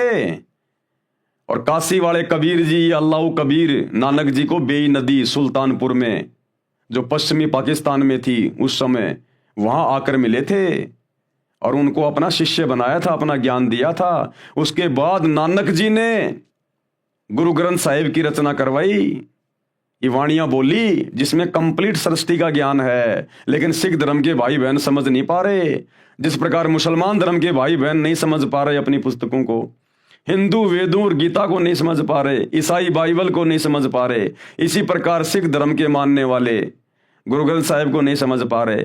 तो अब उस परमात्मा सतगुरु रामपाल जी ने, अल्लाह कबीर ने आकर सभी धर्मों के सदग्रंथों को खोल खोल के दिखाया कि बच्चों तुम कहां भूले बैठे हो, कहां भटके बैठे हो। अब समय आ गया वापस अपने परवरदिगार के पास जाने का। शैतान से पीछा छुड़वाओ और सत्संग सुनना शुरू करो। श्री गुरु ग्रंथ साहिब जी यह है सिख धर्म का ग्रंथ माना जाता है। सिख वैसे कोई धर्म नहीं है, ना मुसलमान कोई धर्म है, ना ईसाई कोई धर्म है, ना हिंदू कोई धर्म है। सिख कोई धर्म नहीं था। नानक जी जिनको अपना उपदेश देते थे, उनको अपना शिष्य बनाया करते थे। और ये जो सरदार भाई हैं, ये शिष्य को सिख कहा करते हैं। सिख यानी जो शिष्य होता है, आगे चलकर सिख धर्म के नाम से बन गया। आदि शंकराचार्य जी आए, उनके बाद से हिंदू धर्म बन गया। ईसा मसीह के बाद उनके फॉलोवर ने ईसाई धर्म बना दिया। हजरत मोहम्मद के शरीर छोड़ने के बाद उनके फॉलोवर ने इस्लाम धर्म बना दिया। तो ये धर्म आप और हमारी मनमुखी सोच है, ये अल्लाह की तरफ से नहीं है। ये शैतान ने सारे सिस्टम खड़े करवाए हैं आप और हमें उलझाने के लिए, क्योंकि इस समय उस अल्लाह ने धरती पर आना था सतगुरु रामपाल जी के रूप में। तो उस समय कोई भी उनकी बात ना माने, सब अपने अपने धर्मों को, अपने अपने ज्ञान को सर्वश्रेष्ठ मान के और एक दूसरे से लड़ते रहें, झगड़ते रहें। इसलिए इस काल की सुनियोजित ये चाल है हम आत्माओं को भटकाने के लिए। लेकिन भाई वो अल्लाह कबीर सतगुरु रामपाल जी भगवान शैतान का बाप है। वो जिस कार्य के लिए आता है उसको पूरा करके जाता है। यह सिख धर्म का ग्रंथ माना जाता है। वास्तव में यह कई महात्माओं की अमृतवाणी का संग्रह है, जिसमें श्री नानक देव जी की वाणी अर्थात महिला पहला की वाणी तत्व ज्ञान अर्थात सूक्ष्म वेद से मेल खाती है, क्योंकि नानक जी को खुद कबीर परमात्मा मिले थे। क्योंकि श्री नानक जी को परमात्मा मिले थे, अल्लाह कबीर मिले थे, कबीर जी मिले थे। जिस समय श्री नानक देव साहिब जी सुल्तानपुर शहर में नवाब के यहाँ मोदी खाने में नौकरी करते थे, सुल्तानपुर शहर से आधा किलोमीटर दूर बेई नदी बहती है। श्री नानक जी प्रतिदिन उस दरिया में स्नान करने जाया करते थे। एक दिन परमात्मा, कौन परमात्मा? अल्लाह कबीर, कबीर जी जिंदा बाबा की वेशभूषा में बेई नदी पर प्रकट हुए। वहां श्री नानक देव जी से ज्ञान चर्चा हुई। उसके पश्चात श्री नानक जी ने दरिया में डुबकी लगाई। नानक जी ने कहा कि ठीक है, यदि आप परमात्मा हैं, आप ही सच्चे ज्ञानी हैं, तो मैं आपकी एक परीक्षा लूंगा। तो परमात्मा ने कहा कि बोल भाई, क्या परीक्षा लेगा? वो तो जानते थे, अंतर्यामी थे, क्योंकि नानक जी में पिछले जन्म की थोड़ी बहुत सिद्धियां शेष थी। तो नानक जी ने कहा कि इस बेई नदी में मैं डुबकी लगाऊंगा और आप मेरे को ढूंढ के दिखा देना, मैं मान जाऊंगा कि आप अल्लाह हो। तो कहा ठीक है भैया, लगा डुबकी। तो नानक जी ने डुबकी लगा दी और नानक जी ने मछली का रूप बना लिया। परमात्मा तो जाने जान अंतर्यामी, सारी सृष्टि को रचने वाले परमात्मा ने पकड़ के हाथ से वो मछली बाहर लाके पटक दी। उसके बाद नानक जी का भ्रम दूर हो गया और नानक जी ने सरेंडर कर दिया और उनको अपना गुरु बनाया। और फिर कबीर परमात्मा अल्लाह कबीर नानक जी की आत्मा को अपने सतलोक लेकर गए और वहां उनको सब कुछ दिखाया। ब्रह्मा विष्णु महेश के लोक दिखाए, इनके अवतार, ये पैगंबर ये कैसे भेजता है, कैसे नीचे सबको ये आपस में धर्म में उलझा के रखता है, सब कुछ दिखाया। असंख्य ब्रह्मांड दिखाए, दुर्गा का लोक दिखाया, शैतान का लोक दिखाया, ये कहाँ रहता है, देख ये बैठा, ये साकार है, ये अपने असली रूप में किसी को दर्शन नहीं देता, देख ये बैठा हुआ, कौड़ा कलूटा ओछा माथा विकराल चेहरा, और वहां पर जीवों को भून भून के खा रहा है तपतशिला पर। तो सब कुछ दिखाया नानक जी को। फिर नानक जी ने वापस आकर और अपनी वाणियों का संग्रह करवाया, गुरु ग्रंथ साहिब के रूप में जो आज हम देख रहे हैं। वहां श्री नानक देव जी से ज्ञान चर्चा हुई। उसके पश्चात श्री नानक जी ने दरिया में डुबकी लगाई, लेकिन बाहर नहीं आए। वहां उपस्थित व्यक्तियों ने मान लिया कि नानक जी दरिया में डूब गए हैं। शहर के लोगों ने दरिया में जाल डालकर भी खोजा, परंतु निराशा ही हाथ लगी, क्योंकि श्री नानक देव जी तो जिंदा बाबा के रूप में प्रकट परमात्मा के साथ सचखंड यानी सतलोक में चले गए थे। 3 दिन के पश्चात श्री नानक देव जी वापस पृथ्वी पर आए।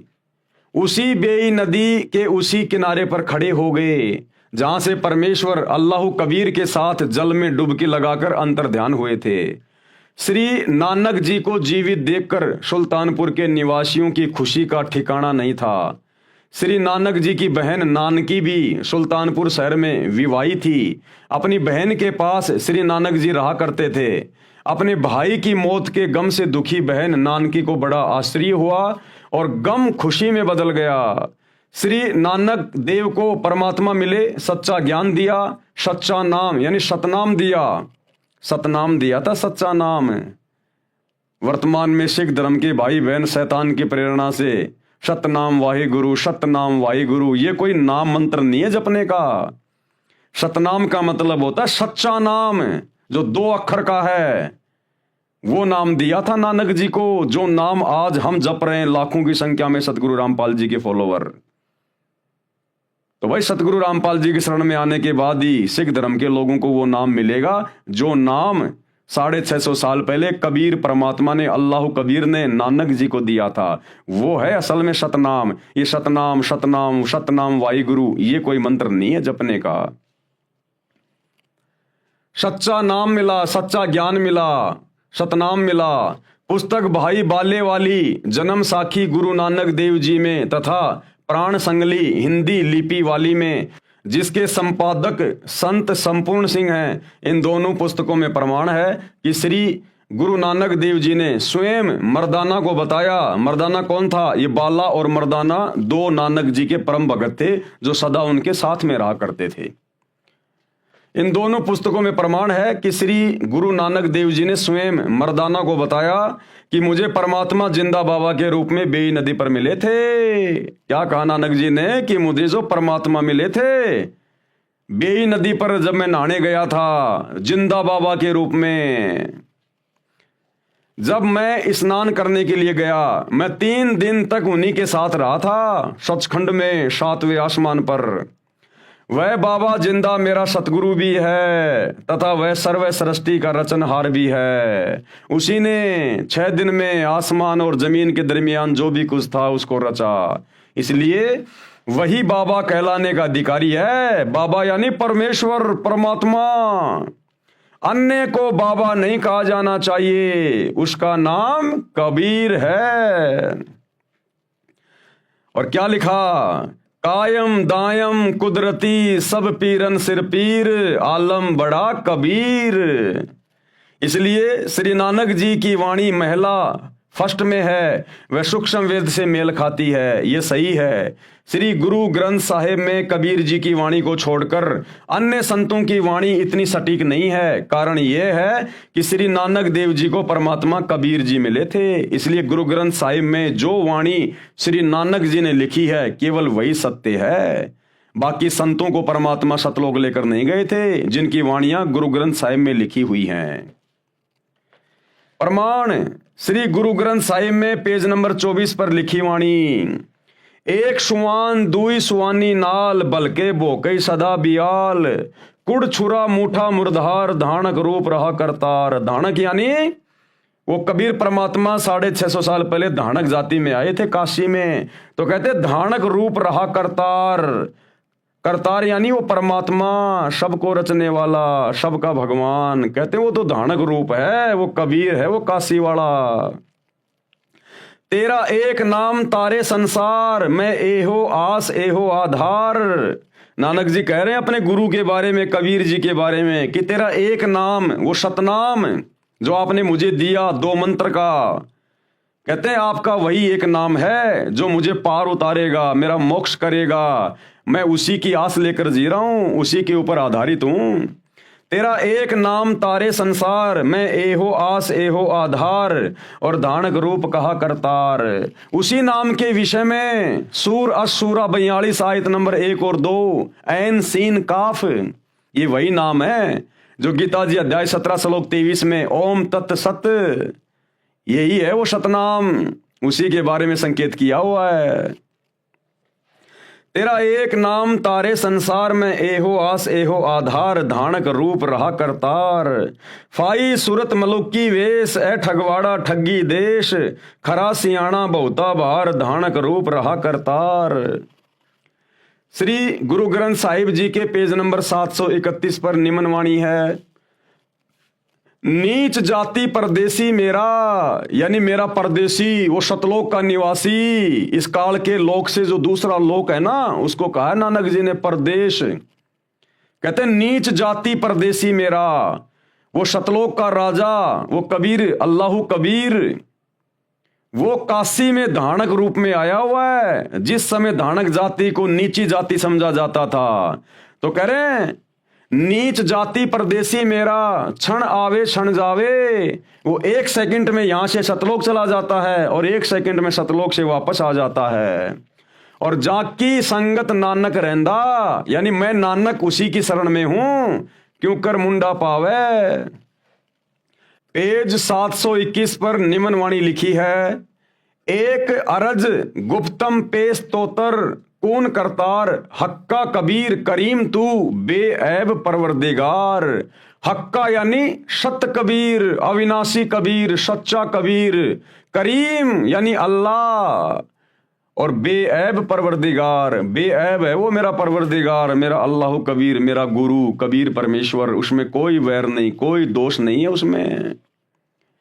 ये उपरोक्त अमृतवाणी श्री गुरु ग्रंथ साहिब जी की है, जिससे सिद्ध हुआ कि श्री नानक जी को परमात्मा मिले थे, वह कबीर करतार है। यही कबीर करतार जिंदा बाबा के रूप में मुसलमान धर्म के अंतिम पैगंबर हजरत मोहम्मद जी को मिले थे। यही कबीर करतार आदरणीय गरीबदास जी को मिले, धर्मदास जी को मिले, यही कबीर करतार वर्तमान में संत रामपाल जी के रूप में धरती पे आया हुआ है।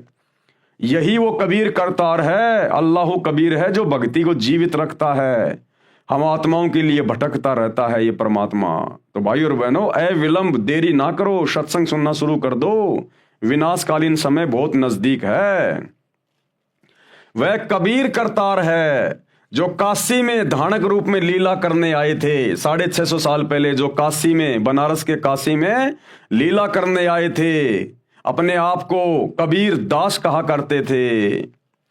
संत गरीबदास जी गांव छुडानी, जिला झज्जर, हरियाणा वाले को भी इसी प्रकार जिंदा बाबा के रूप में कबीर परमात्मा मिले थे। उसी प्रकार सचखंड सतलोक लेकर गए थे, फिर वापस छोड़ा था। संत गरीबदास जी ने कहा है, हम सुल्तानी नानक तारे और दादू को उपदेश दिया। तो क्या कह रहे हैं गरीबदास जी कि वही कबीर परमात्मा मुझे मिले, और एक इराक शहर का बलक बुखारे का बादशाह अदम सुल्तान था, अब्राहिम अदम सुल्तान, उसको भी वही कबीर परमात्मा जिंदा बाबा के रूप में मिले। और नानक यानी सिख धर्म के प्रवर्तक श्री नानक जी को भी वही कबीर परमात्मा आके मिले। और दादू दास जी को, दादू जी को भी वही परमात्मा आके मिले, उनको उपदेश दिया। तो कहते हैं, हम सुल्तानी नानक तारे और दादू को उपदेश दिया। और जात जुलाहा, यानी वो काशी के बनारस में जुलाहा जाति में आया हुआ है। जात जुलाहा भेद न पाया, कोई उसके बारे में जान नहीं पाया, वो काशी माही कबीर हुआ। गरीब अनंत कोटि ब्रह्मांड का एक रति नहीं भार, उसी कबीर भगवान ने असंख्य ब्रह्मांड बनाए हुए हैं, सूरज चांद सितारे सब कुछ उसी ने बनाए हुए हैं, और उसके लिए एक रति भी भार नहीं है, वजन नहीं है। उस परमात्मा ने जो ये सृष्टि रची है, इतने बड़े बड़े ब्रह्मांड बना दिए जिनके वजन की कोई काउंटिंग नहीं है, लेकिन उस परमात्मा के लिए रत्ती भर भी वजन नहीं है, रत्ती भर भी वजन। गरीब अनंत कोटि ब्रह्मांड का एक रत्ती नहीं भार, और सतगुरु पुरुष कबीर है कुल के सृजनहार। एकमात्र सतगुरु, सच्चा गुरु, सच्चा ज्ञान देने वाला वही कबीर परमात्मा है। अल्लाहु अकबर, अल्लाहु कबीर।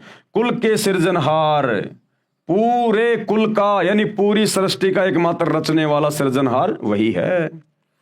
संत दादू दास जी महाराज को भी परमात्मा जिंदा बाबा के रूप में मिले थे। श्री दादू जी 7 वर्ष की आयु के थे। श्री दादू जी मुसलमान धर्म में थे, ये तेली थे। इनको भी कबीर परमात्मा मिले थे राजस्थान के सांबर में, अजमेर के निकट। कुछ पुस्तकों में उस समय श्री दादू जी की आयु 11 वर्ष लिखी है। गांव से बाहर बच्चों में खेल रहे थे, परमात्मा उन्हें भी बाबा जिंदा के रूप में मिले थे, सतलोक लेकर गए थे। दादू जी भी 3 दिन रात तक अचेत रहे, क्योंकि परमात्मा शरीर से आत्मा को निकाल कर ले गए थे। फिर सचेत हुए तो परमात्मा कबीर जी की महिमा बताने लगे, और क्या कहा, जिन मोको निज नाम दिया, यानी जिस जिंदा बाबा ने, जिस कबीर जी ने मुझे वो सतनाम दिया, सच्चा नाम दिया, सोए सतगुरु हमार, और दादू दूसरा कोई नहीं, वो कबीर सृजनहार। वही कबीर परमात्मा जिसने सारी सृष्टि को रचा है, उसी ने आकर मुझे यहां पर सच्चा ज्ञान दिया, सच्चा नाम दिया। जिन मोको निज नाम दिया, सोए सतगुरु हमार, और दादू दूसरा कोई नहीं, वो कबीर सृजनहार। दादू नाम कबीर की जय कोई लेवे ओट, यदि कोई उस कबीर परमात्मा का नाम लेकर उसकी शरण में आ जाता है, उसकी ओट में आ जाता है, जो कबीर भगवान वर्तमान में सतगुरु रामपाल जी के रूप में हैं। दादू नाम कबीर की जय कोई लेवे ओट, यानी शरण, अरे उनको कभू लागे नहीं काल बजर की चोट। इस काल की, शैतान की, उसको फिर कभी चोट नहीं लगेगी। ये शैतान फिर उसे कभी दुखी नहीं कर सकता, जन्म मरण में नहीं डाल सकता, गधा कुत्ता नहीं बना सकता। जो एक बार इस कबीर अल्लाह की शरण में आ जाता है, फिर काल की दाढ़ नहीं गलेगी। संत गरीबदास जी ने कहा है, गरीब दादू को सतगुरु मिले, दही पान की पीक, और बूढ़ा बाबा जिसे कहे या दादू की नहीं सीख। गरीब दादू के सिर पर सदा अदली असल कबीर, टक्कर मारी जद मिले फिर सांबर के तीर। संत धर्मदास जी बांधवगढ़ वाले को मिले, यही कबीर भगवान जिंदा बाबा के रूप में आदरणीय धर्मदास जी को बांधवगढ़ वाले को यही कबीर परमात्मा मिले थे जब वो मथुरा में गए हुए थे घूमने के लिए। वो श्री विष्णु जी के पुजारी थे धर्मदास जी, जिन्होंने कबीर सागर लिखा। फिर इस कबीर परमात्मा ने 650 साल पहले जब ये जुलाहा जाति में बनारस के काशी में कबीर दास नाम से आए हुए थे, 120 साल तक परमात्मा ने लीला की, अपना ज्ञान दिया, असंख्य चमत्कार दिए। उसके बाद परमात्मा ने धर्मदास जी के माध्यम से वो 1800 पेज का कबीर सागर लिखवाया, कबीर वाणियां। वे हैं वो धर्मदास जी। संत धर्मदास जी बांधवगढ़ वाले को मिले। महात्मा धर्मदास जी का जन्म पवित्र हिंदू धर्म में गांव बांधवगढ़ मध्य प्रदेश भारत में हुआ था। गुरु जी के आदेश अनुसार यानी कबीर परमात्मा के मिलने से पहले धर्मदास जी ने एक रूपदास नाम का एक वैष्णव संप्रदाय का गुरु बना रखा था। आधी अधूरी भक्ति थी उसके पास में, तो उसने धर्मदास जी को कह रखा था कि आप ऐसे ऐसे तीर्थों की यात्रा किया करो, ऐसे ऐसे दान धर्म किया करो। तो अपने गुरु के आदेश अनुसार धर्मदास जी, जो कि बहुत बड़े सेठ थे, अरबोंपति थे, वो अपने गुरु जी के आदेश से 68 तीर्थों की यात्रा पर घर से निकले हुए थे और मथुरा में गए हुए थे। गुरु जी के आदेश अनुसार तीर्थों का भ्रमण करते हुए धर्मदास जी मथुरा में पहुंचे तो समर्थ परमात्मा, कादिर खुदा, ये कबीर भगवान जिंदा महात्मा के रूप में मिले थे। धर्मदास जी को भी परमात्मा यानी अल्लाह कबीर सतलोक लेकर गए थे और धर्मदास जी को भी परमात्मा सतलोक लेकर गए थे। 3 दिन रात तक धर्मदास जी भी श्री नानक देव जी की तरह परमात्मा के साथ आकाश मंडल में यानी सतलोक में रहे। आकाश में ज्योति निरंजन के लोक 21 ब्रह्मांडों की व्यवस्था दिखाई। धर्मदास जी को जब परमात्मा ऊपर लेकर गए तो ये ज्योति निरंजन, ये काल सूक्ष्म वेद में 5वें वेद में कबीर सागर में इसको ज्योति निरंजन कहा जाता है। ये काल, ये शैतान इसी का नाम है। क्षर पुरुष ब्रह्म इसी को कहते हैं। इसके 5-6 नाम हैं इसके। तो जब धर्मदास जी को परमात्मा लेकर गए, उसके शरीर से आत्मा को निकालकर, पीछे उनका शरीर चल रहा था, हार्ट बीट उनकी चल रही थी। वो तो परमात्मा सक्षम है, कुछ भी कर सकता है। वो परमात्मा ने वो इसलिए उसकी धड़कनें वो चलाई ताकि घर वाले उसके शरीर को फूंक ना दे, नष्ट ना कर दें। तो परमात्मा ने शरीर की धड़कनें भी जारी रखी और आत्मा को निकाल कर अपने साथ ले गए। और बीच में परमात्मा ने इस ज्योति निरंजन के 21 ब्रह्मांड जो इसने तपस्या करके परमात्मा से प्राप्त कर रखे हैं, आपको आगे सृष्टि रचना में पता चलेगा। इस शैतान के, इस काल के 21 ब्रह्मांड दिखाए। शैतान दिखाया कि देख ये बैठा हुआ जिसको तुम निराकार मान के पूजा करते थे। आकाश मंडल में सतलोक में रहे। आकाश में ज्योति निरंजन यानी काल के लोक 21 ब्रह्मांडों की व्यवस्था दिखाई। फिर ऊपर को ले गए, अक्षर पुरुष के 7 शंख ब्रह्मांड दिखाए तथा अपना तख्त यानी सिंहासन व सतलोक दिखाया। धर्मदास जी का शरीर अचेत रहा। तीसरे दिन होश में आए तो बताया कि मैं सतलोक में परमात्मा के साथ गया था। वे परमात्मा काशी शहर में लीला करने आए हैं, उनको मिलूंगा। धर्मदास बनारस यानी काशी में गए। वहां जुलाई के रूप में परमात्मा को कार्य करते देखकर आश्चर्यचकित रह गए। जब धर्मदास जी सतलोक में गए परमात्मा के साथ में, परमात्मा ने उनको अपना गवाह बनाना था आज आप और हमें विश्वास दिलाने के लिए।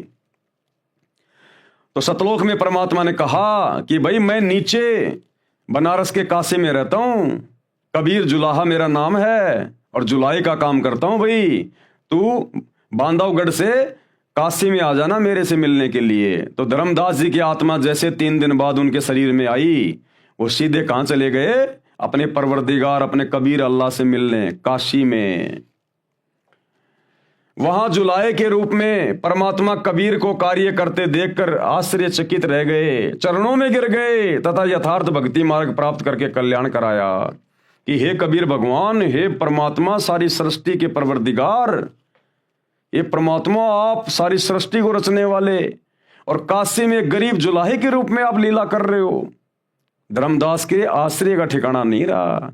भाई और बहनों, ये समर्थ परमात्मा है, ये ऐसी लीला करता है, इसको हर कोई जान नहीं पाता। ये शैतान भी धोखे में रहता है जब ये परमात्मा संत रूप में धरती पे आता है। इसलिए ये कबीर भगवान, इसको कोई पहचान नहीं सकता। ये जिन जिन आत्माओं पे दया करेगा, रजा करेगा, वही आत्माएं इनको पहचान सकती हैं, इनके सत्संग सुन सकती हैं। ये जो पुस्तकें जो आपको दिखाई जा रही है, वीडियो बनाए जा रहे हैं, गुरुदेव ने लाखों की संख्या में जो सत्संग कर दिए, भले पूरी दुनिया पढ़ो, पूरी दुनिया सुनो, लेकिन उनकी शरण में वही आएगा जिसके ऊपर उनकी खुद की रजा होगी, उनकी मर्जी होगी। इसलिए सौभाग्य होगा उन हिंदू, मुस्लिम, सिख, ईसाई भाई बहनों का जो गुरुदेव के सत्संग सुनकर या हमारे जैसे उनके कुत्ते जो भौंक रहे हैं उनकी महिमा में आप लोगों को जगा रहे हैं, इन पुस्तकों को देखकर पढ़कर यदि कोई उनके सत्संग सुनना शुरू कर दे और समझ में आ जाए और अपने परिवरदिगार पर ईमान लेके आ जाए, उनसे उपदेश लेके भक्ति शुरू कर दे, तो उसका कल्याण संभव है। वरना यहाँ आप चाहे कितने बड़े मुल्ला मौलवी हैं, चाहे ब्रह्मा विष्णु महेश क्यों ना है आप, ये ब्रह्मा विष्णु महेश भी जब इनकी भक्ति समाप्त होगी इनको इनके पदों से नीचे गिराया जाएगा।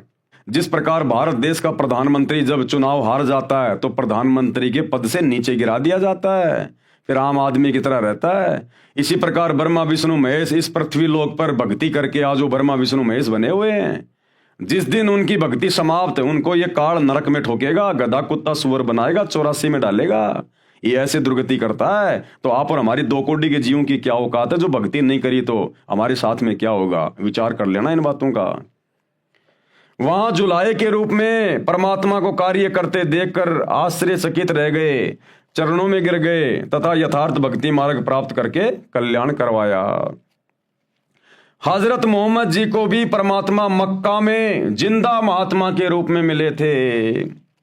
यही कबीर परमात्मा जिंदा महात्मा के रूप में अपनी आत्माओं के लिए भटकता रहता है। और हजरत मोहम्मद जी को भी जब हजरत मोहम्मद जी मक्का गए हुए थे हज करने के लिए तो वहां पर मिले थे हजरत मोहम्मद जी को जिंदा बाबा के रूप में, और उनको वहीं सतलोक लेकर गए थे। उनको सब कुछ बताया, सब कुछ दिखाया, ज्ञान समझाया कि ऐ मोहम्मद तू तो शैतान की भक्ति में उलझा हुआ है, तू जन्म मरण के चक्कर से बाहर नहीं निकल सकता, गधा कुत्ता बनने से नहीं बच सकता, तू काल की शैतान की भक्ति कर रहा है। और जिंदा बाबा के रूप में कबीर जी ने हज करने गए हजरत मोहम्मद जी को पूरा ज्ञान बताया और अपने साथ जैसे नानक जी की आत्मा को ले गए और धर्मदास जी की आत्मा को लेकर गए, ऐसे ही हजरत मोहम्मद जी को परमात्मा सतलोक ले गए थे। सब कुछ दिखाया, शैतान दिखाया, सब कुछ दिखाया, लेकिन हजरत मोहम्मद जी ने उनकी बात को स्वीकार नहीं किया। कलमा तो ले लिया, मंत्र तो ले लिया, अल्लाहु कबीर अल्लाहु कबीर, लेकिन मान बढ़ाई में, क्योंकि हजरत मोहम्मद जी के उस समय लाखों की संख्या में फॉलोवर हो गए थे, जिस कारण से हजरत मोहम्मद जी का मन ऊपर नहीं लगा और उस आत्मा ने वहां रहना स्वीकार नहीं किया। फिर वापस उस कबीर परमात्मा ने, अल्लाहु कबीर ने, जो जिंदा रूप में उनको काबा में मिले थे, उनको वापस छोड़ दिया। इसलिए तो हजरत मोहम्मद जी को काल कह रहा है सूरत फुरकानी 25 आयत नंबर 52 से 59 में कि ऐ हजरत तुझे जो जिंदा मिला था, जो चैतन्य मिला था, जो कभी मरने वाला नहीं है, वो जिंदा बाबा के रूप में जो तुझे काबा में मिला था, जिसने 6 दिन में आसमान और जमीन के दरमियान जो भी कुछ था वो बनाया और 7वें दिन तख्त पे जा विराजा, उसकी जानकारी किसी बाखबर से जा पूछ कि उसकी भक्ति से मोक्ष होगा। मैं कंप्लीट अल्लाह नहीं हूं, मैं तो डुप्लीकेट हूं।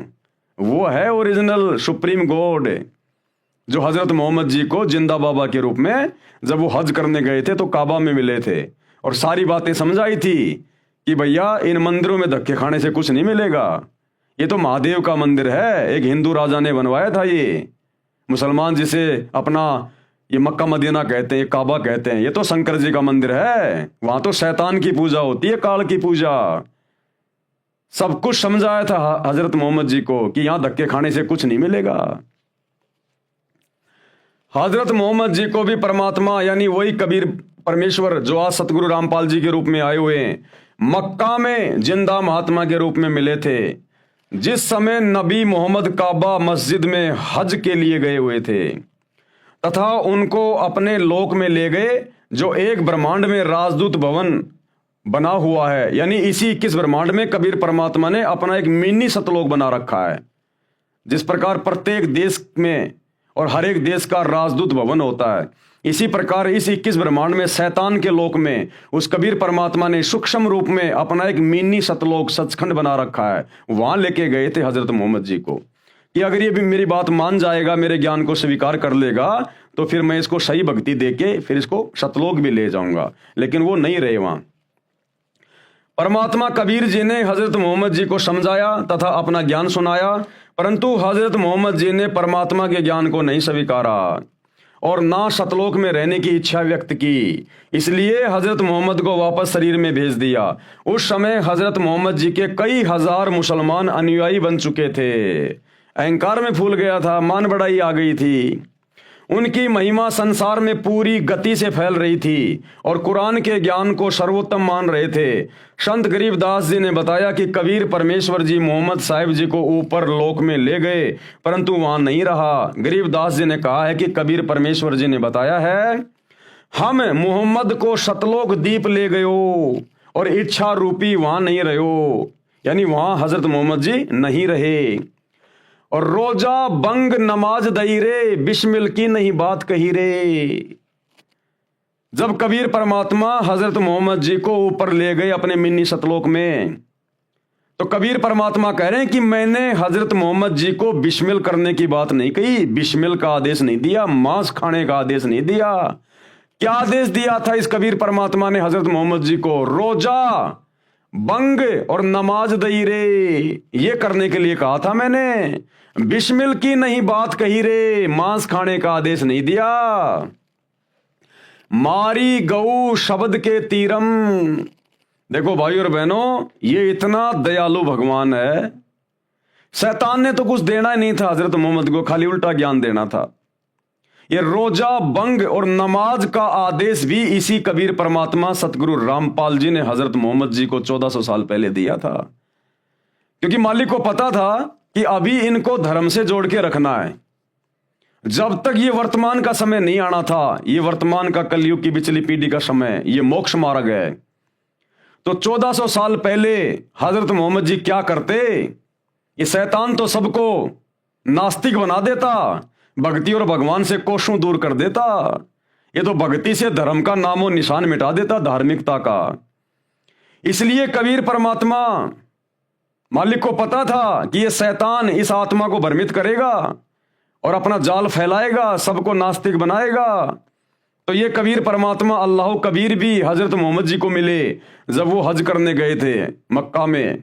उनकी आत्मा को ऊपर ले गए मिनी सतलोक में, और परमात्मा ने उसको फिर आदेश दे दिया कि 5 समय की नमाज कर और ये रोजे वगैरह कर, ये बंग वगैरह, ये आदेश दिया था ताकि 1400 साल तक हजरत मोहम्मद जी के माध्यम से एक पंथ शुरू हो जाएगा और लोग कम से कम मेरे द्वारा बताई गई ये छोटी मोटी साधना करते रहेंगे, तो इनको मनुष्य जन्म मिलते रहेंगे और मनुष्य जन्म मिलते रहेंगे, इनके अंदर धर्म के प्रति धार्मिकता रहेगी।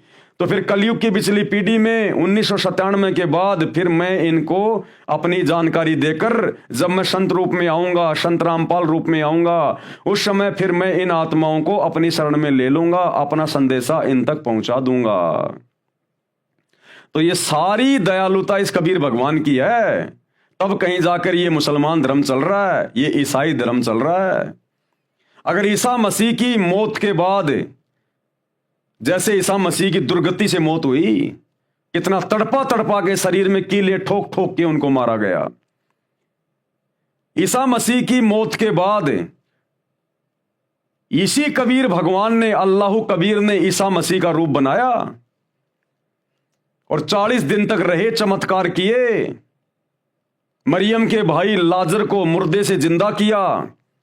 अगर परमात्मा हजरत ईसा का रूप बना के प्रकट ना होते और वो चमत्कार ना करते 40 दिन तक, तो जिस प्रकार से शैतान ने हजरत ईसा को मृत्यु दंड दिलवाया, उसकी दुर्गति को देखकर आज कोई भी व्यक्ति भक्ति नहीं करता, आज कोई भी ईसाई नहीं होता। सब लोग यही सोचते कि जो ईसा मसीह अपने आप को परमेश्वर का पुत्र कहा करता था, जब उसकी भक्ति करते करते अंत में ऐसी दर्दनाक दुखदायक अकाल मृत्यु हुई है, जानवर से भी बदतर मौत मिली, तो फिर क्या फायदा ये भक्ति करने का? हमें क्या मिलेगा? सब लोग नास्तिक हो जाते। इस शैतान का षड्यंत्र था ये, पूरे समाज को नास्तिक करने का। लेकिन ये कबीर अल्लाह, ये दयालु परमात्मा, इसने फिर हजरत ईसा का रूप बनाया और 40 दिन तक इसने चमत्कार किए, लोगों में भक्ति और भगवान के प्रति आस्था को बनाया। तब कहीं जाकर आज ये ईसाई धर्म एक नंबर पे बना हुआ है। लेकिन अब वो परमेश्वर अल्लाह कबीर स्वयं धरती पे आ गया अपनी ओरिजिनल भक्ति लेके, मोक्ष का मार्ग लेकर। अब यदि ये ईसाई समाज के लोग, मुसलमान समाज के लोग, हिंदू समाज के लोग, सिख समाज के लोग यदि अब इनकी शरण में नहीं आए और सतगुरु रामपाल जी के द्वारा बताई गई सतभक्ति शुरू नहीं की, तो भैया फिर ईसा मसीह जैसी भयंकर दुर्गति होगी, भयंकर दुर्गति। और मरने के बाद तो फिर ये शैतान 84 लाख योनियों में ठोकेगा, गधा कुत्ता शुअर बनाएगा, फिर भयंकर दुर्गति हो जाएगी। तो धार्मिकता को भी ये परमात्मा बना के रखता है। तो हजरत मोहम्मद जी को रोजा, बंक और नमाज ये करने के आदेश भी मिन्नी सतलोक में ले जाकर इसी कबीर परमेश्वर जी ने दिए। और बिस्मिल की नहीं बात कही रे, और मांस खाने का कोई आदेश नहीं दिया। ये मांस खाने का आदेश फिर बाद में शैतान ने अपने फरिश्तों के माध्यम से इन हदीसों में लिखवा दिया। मारी गऊ शब्द के तीरम, ऐसे होते मोहम्मद पीरम। हजरत मोहम्मद जी ने एक बार अपने शब्द से, अपने वचन से एक गाय को मार दिया था। तलवार से नहीं मारा, काटा नहीं था, खाने के लिए नहीं, अपनी शक्ति को प्रदर्शित करने के लिए अपने शब्द से, अपने वचन से, अपने भक्ति से गाय को मार दिया। लेकिन वो गाय हजरत मोहम्मद जी से जिंदा नहीं हुई। जब जिंदा नहीं हुई तो हजरत मोहम्मद ने देखा तेरी तो बेइज्जती हो गई, मामला बिगड़ गया। उसके बाद उसको वो बात याद आई जो कबीर परमात्मा ने उसको बताई थी जब सतलोक लेकर गए थे कि ऐ हजरत मोहम्मद, ये कलमा मैं तेरे को दे रहा हूं, इसका जाप किया कर, अल्लाह कबीर अल्लाह कबीर अल्लाह कबीर। और जब कभी तेरे ऊपर कोई आपत्ति आ जाए तो ये मंत्र बोल के मुझे याद करना, मैं सूक्ष्म रूप में तेरे सामने आ जाऊंगा तेरी मदद के लिए, केवल तेरे को दिखाई दूंगा। तो जब गाय उसने मार दी और बाद में वो जीवित हुई नहीं, हजारों आदमी वहां खड़े हुए हैं। अब हजरत मोहम्मद ने देखा भैया बड़ी मुश्किल से तो ये मुसलमान मैंने तैयार किए हैं और ये तो सारा मामला खराब हो जाएगा, बेइज्जती हो जाएगी, नास्तिक हो जाएंगे सब लोग। उस समय हजरत मोहम्मद जी गुफा में जाकर रोए और बोलने लगे अल्लाह कबीर अल्लाह अकबर अल्लाह कबीर अल्लाह अकबर। तब वो कबीर परमात्मा सूक्ष्म रूप में प्रकट हुए, केवल हजरत मोहम्मद जी को दिखाई दे रहे थे और कहा कि हजरत मोहम्मद, मैं इस गाय को जिंदा कर रहा हूं, लेकिन जिंदा करता हुआ तू दिखाई देगा। ये परमात्मा महिमा का भूखा नहीं है, ये मान बढ़ाई का भूखा नहीं है, ये तो आत्माओं को धर्म से जोड़ के रखना चाहता है। तो फिर उस कबीर परमात्मा ने अपने वचन से सूक्ष्म रूप में गाय को जिंदा किया और लोगों को लगा कि हमारे पीर ने, हमारे नबी ने गाय को जिंदा कर दिया और महिमा बन गई हजरत मोहम्मद जी की। मारी गऊ शब्द के तीरम, यानी शब्द से वो गाय मारी हजरत मोहम्मद ने, ऐसे होते मोहम्मद पीरम। वो तो ऐसी नेक आत्मा थी, उसने कभी खाने के लिए गाय नहीं मारी, बकरी नहीं मारी, मुर्गा नहीं मारा उसने। वो तो बहुत ही दयालु आत्मा थी। शब्द है फिर जीवाई, और फिर वापस अपने वचन से उसको जिंदा किया। किसने? उस कबीर भगवान ने। जीव राख्या मांस नहीं बाख्या, उसको काट के खाया नहीं। ऐसे पीर मोहम्मद भाई, वो तो ऐसी नेक आत्मा, ऐसी पाक और पवित्र आत्मा थी। उसने गाय को शब्द से मार के वापस जिंदा कर दिया। करने वाले तो परमात्मा थे, महिमा उनको दी जा रही है। लेकिन उसके बाद उन्होंने गाय को खाया नहीं, अपनी जिंदगी में नहीं खाया उन्होंने, कभी कोई जानवर नहीं खाया। और जो उनके 1,80,000 जो उनके फॉलोवर थे, उन्होंने कभी गाय को हाथ नहीं लगाया। वो तो ऐसे नेक और पाक थे। ये आज का मुसलमान कहां हजरत मोहम्मद की रीस करेगा? ये नाम लेता है हजरत मोहम्मद का और बकरे काट काट के खा रहा है, हरी सब्जियों की तरह मांस खा रहा है। ये तो अपने नबी की तौहीन कर रहा है, अपने नबी की तौहीन। मारी गऊ ले शब्द तलवार, जीवित हुई नहीं अल्लाह से करी पुकार। शब्द से, वचन से हजरत मोहम्मद जी ने उस गाय को मारा, शब्द रूपी तलवार से, ना कि लोहे की तलवार से। और जीवित हुई नहीं, अल्लाह से करी पुकार। अल्लाह अकबर बोल के, अल्लाह कबीर बोल के वो कलमा पढ़ा फिर, और कबीर परमेश्वर को याद किया। तब हमो, यानी मुझको मोहम्मद ने याद किया रे, शब्द स्वरूप हम बेग गया रे। अल्लाह अकबर बोल बोल के हजरत मोहम्मद ने हमें याद किया। और कबीर परमेश्वर कहते हैं तब हम वहां पर सूक्ष्म रूप में हजरत मोहम्मद के सामने प्रकट हुए। तब हमों यानी मुझको मोहम्मद ने याद किया रे, शब्द स्वरूप हम बेग गया रे, तुरंत पहुंच गए। मुई गऊ हमने तुरंत जिवाई, मुई यानी वो मरी हुई गाय हमने तुरंत जिंदा कर दी सूक्ष्म रूप में। तब मोहम्मद के निश्चय आई, तब मोहम्मद को विश्वास हुआ कि ये अल्लाह जो मुझे जिंदा बाबा के रूप में मिला था, जो मुझे सतलोक लेकर गया था, ये वास्तव में अल्लाह कबीर है, ये समर्थ है, यही परमात्मा है। तब मोहम्मद के निश्चय आई, तुम कबीर अल्लाह दरवेशा, ये कबीर परमात्मा तुम ही अल्लाह हो जो दरवेश रूप में साधु संत के रूप में आते हो। तुम कबीर अल्लाह दरवेशा, मोमिन मोहम्मद का गया अंदेशा। उस मुसलमान मोहम्मद का पूरा अंदेशा समाप्त हो गया, सारी शंका समाप्त हो गई कि ओरिजिनल अल्लाह कौन है। कहा मोहम्मद सुन जिंदा साहिब, हजरत मोहम्मद ने क्या कहा? सुन जिंदा साहिब, ये कबीर भगवान जिंदा बाबा, तुम अल्लाह कबीर और सब नायब, केवल तुम ही एकमात्र अल्लाह कबीर हो, बाकी सब नायब हैं, नीचे नीचे हैं, सब नौकर हैं बाकी सब। यानी उस शैतान को भी हजरत मोहम्मद ने डुप्लीकेट साबित कर दिया जिसने कुरान शरीफ का ज्ञान दिया था। क्या कह रहे हैं उस जिंदा बाबा को, अल्लाह कबीर को?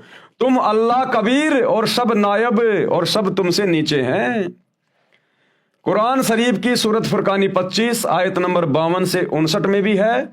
कुरान शरीफ के ज्ञानदाता को, कुरान शरीफ के ज्ञानदाता को यानी डुप्लीकेट अल्लाह को हजरत मोहम्मद तथा मुसलमान धर्म के सभी श्रद्धालु अपना खुदा मानते हैं, उसी को पूर्ण परमात्मा भी मानते हैं। इन 52 से 59 आयतों में कुरान ज्ञानदाता ने यानी उस शैतान ने कहा है कि ए पैगंबर हजरत मोहम्मद, जो कुरान की आयतों में मैंने तुझे जो ज्ञान दिया है, तू उस पर अडिग रहना, दृढ़ रहना। अल्लाह कबीर है, इबादत ही कबीरा, वो अल्लाह कबीर है इबादत के योग्य। और ये काफिर, ये बाकी मुसलमान, बाकी लोग उस अल्लाह पर, उस कबीर अल्लाह पर विश्वास नहीं करते। तुम इनकी बातों में मत आना, इनके साथ संघर्ष करना यानी जिहाद करना। जिहाद का मतलब होता है संघर्ष करना, मारना काटना नहीं होता जिहाद का मतलब। इनके साथ संघर्ष करना, झगड़ा नहीं करना। हे पैगंबर, ये कबीर नामक परमात्मा है जिसने किसी को बेटा, बहू, सास, ससुर व नाती बनाया है। कौन कह रहा है हजरत मोहम्मद को ये सारी बातें? वो डुप्लीकेट अल्लाह जिसको मुसलमान समाज अपना अल्लाह मानता, अपना खुदा मानता है, वो शैतान उस बड़े अल्लाह कबीर के बारे में बता रहा है। क्या कह रहा है? हे पैगंबर, ये कबीर नामक परमात्मा है जिसने किसी को बेटा, बहू, सास, ससुर व नाती बनाया है।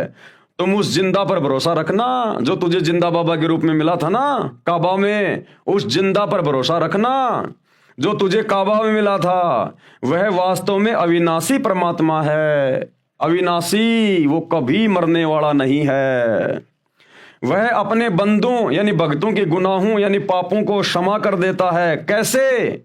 जब वो धरती पर आता है संत रूप में, दरवेश रूप में, मुर्शिद रूप में, और जब कोई उससे उपदेश ले लेता है तो वो अपनी भक्ति से, अपने सत भक्ति मंत्रों से, अपने आशीर्वाद से उसके पिछले सारे पापों को नष्ट कर देता है।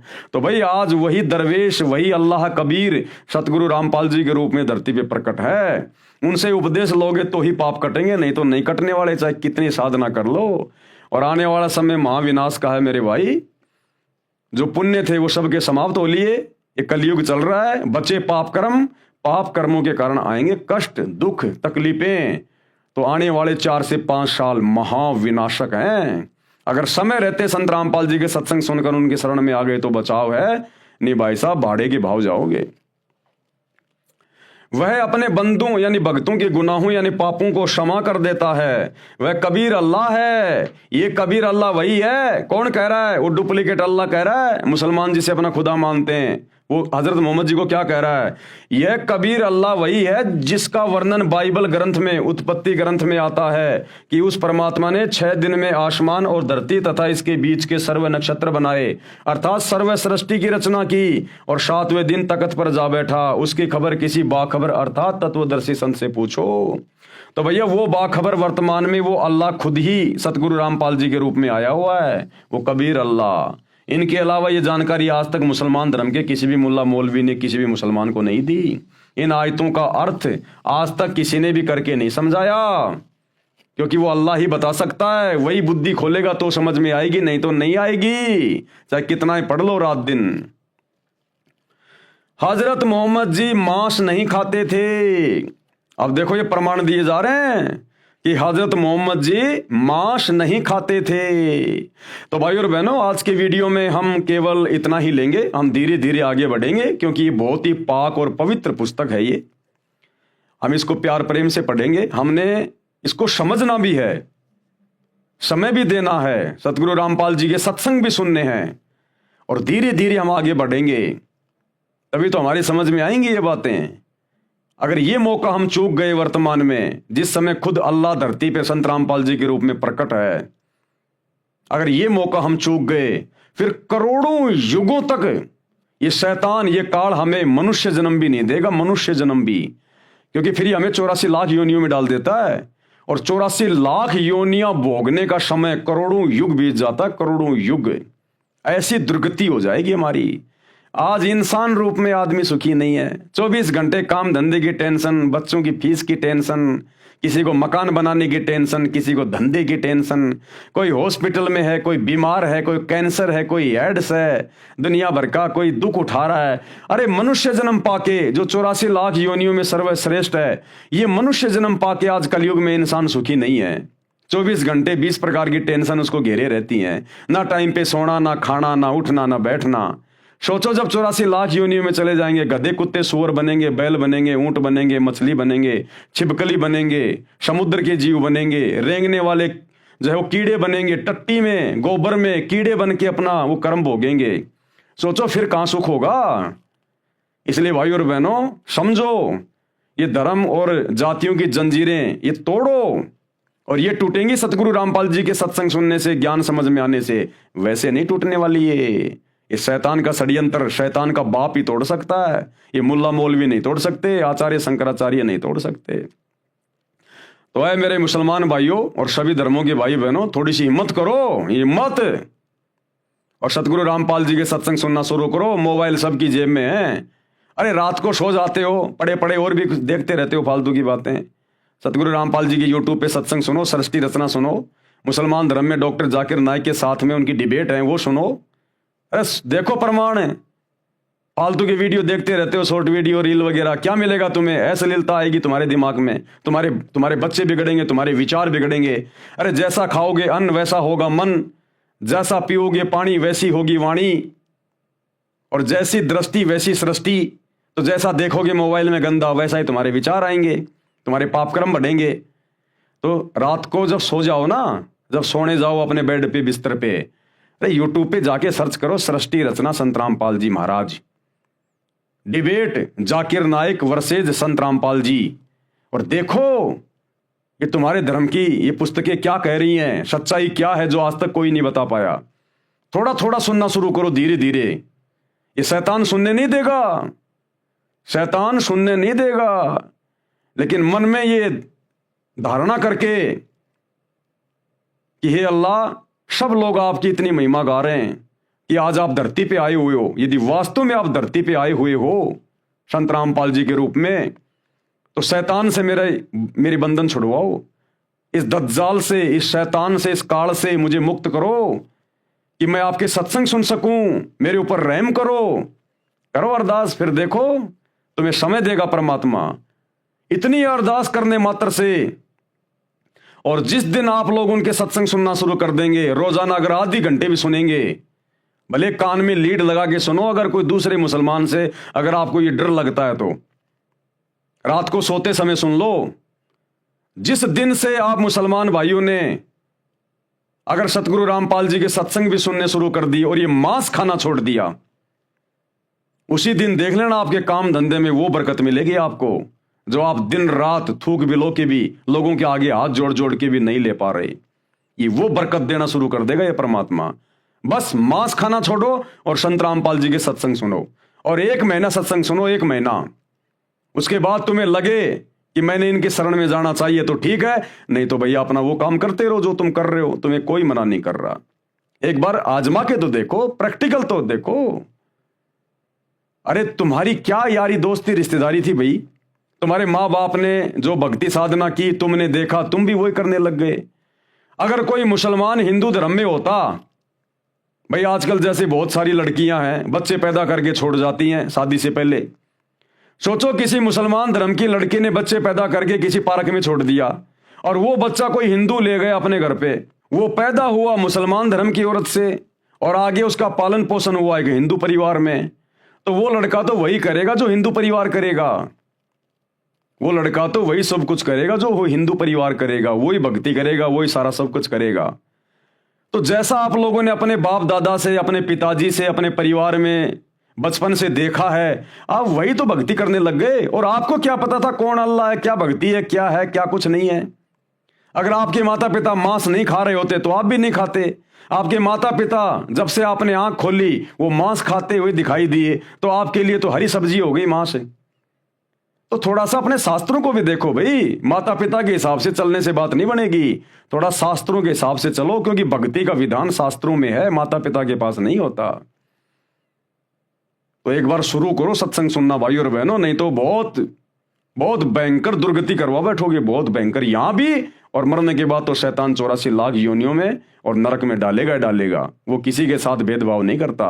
वो हिंदू मुसलमान सिख ईसाई नहीं देखता, वो देखता है भक्ति और कर्म। और भक्ति और कर्म के मामले में पूरा मुसलमान समाज, पूरा हिंदू समाज डूबा हुआ है।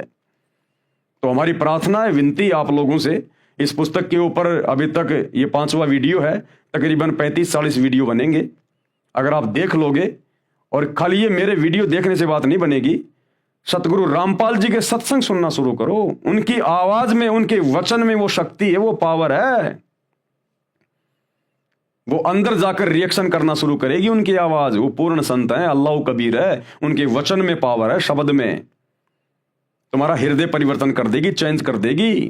तभी तो तुम्हारे घर में, तुम्हारे धंधे में वो बरकत दिखाई देगी तुम्हें, जब उनके सत्संग सुनना शुरू करोगे। काम धंधे पे, अगर काम धंधा तुम्हारा जहां भी है, व्यापार, बिजनेस, दुकान, वहां अगर तुम सत्संग सुनोगे तो वहां तुम्हें बरकत मिलेगी। घर में सत्संग सुनोगे, तुम्हारे घर में जो है वो बरकत मिलेगी। कोई बीमार है वो स्वस्थ होना शुरू हो जाएगा। घर में लड़ाई झगड़ा है, धीरे धीरे ठीक होना शुरू हो जाएगा। एक बार शुरू तो करो, देखो तो सही, आजमा लो, क्या दिक्कत है। कोई पैसे थोड़ी लग रहे हैं, जेब में तुम्हारे मोबाइल है, खाली सत्संग सुनने यूट्यूब पे जाके एक बार देख लो प्रैक्टिकल करके, महीना 2 महीना, कोई बात बने तो ठीक है, नहीं तो फिर ठीक है, काटते रहो अपने बकरे मुर्गे जैसा भी तुम कर रहे हो भाई। तो हमारी तो इतनी सी अरदास है, इतनी सी विनती है। तो आज के वीडियो में केवल इतना ही। कल रात्रि 8 बजे सभी भाई बहन फिर से लाइव जुड़िए। तब तक ये कबीर परमात्मा सतगुरु रामपाल जी भगवान हम सबको आज्ञा दें, इजाजत दें, आशीर्वाद दें। बंदी छोड़ अल्लाह कबीर सतगुरु रामपाल जी भगवान की जय हो।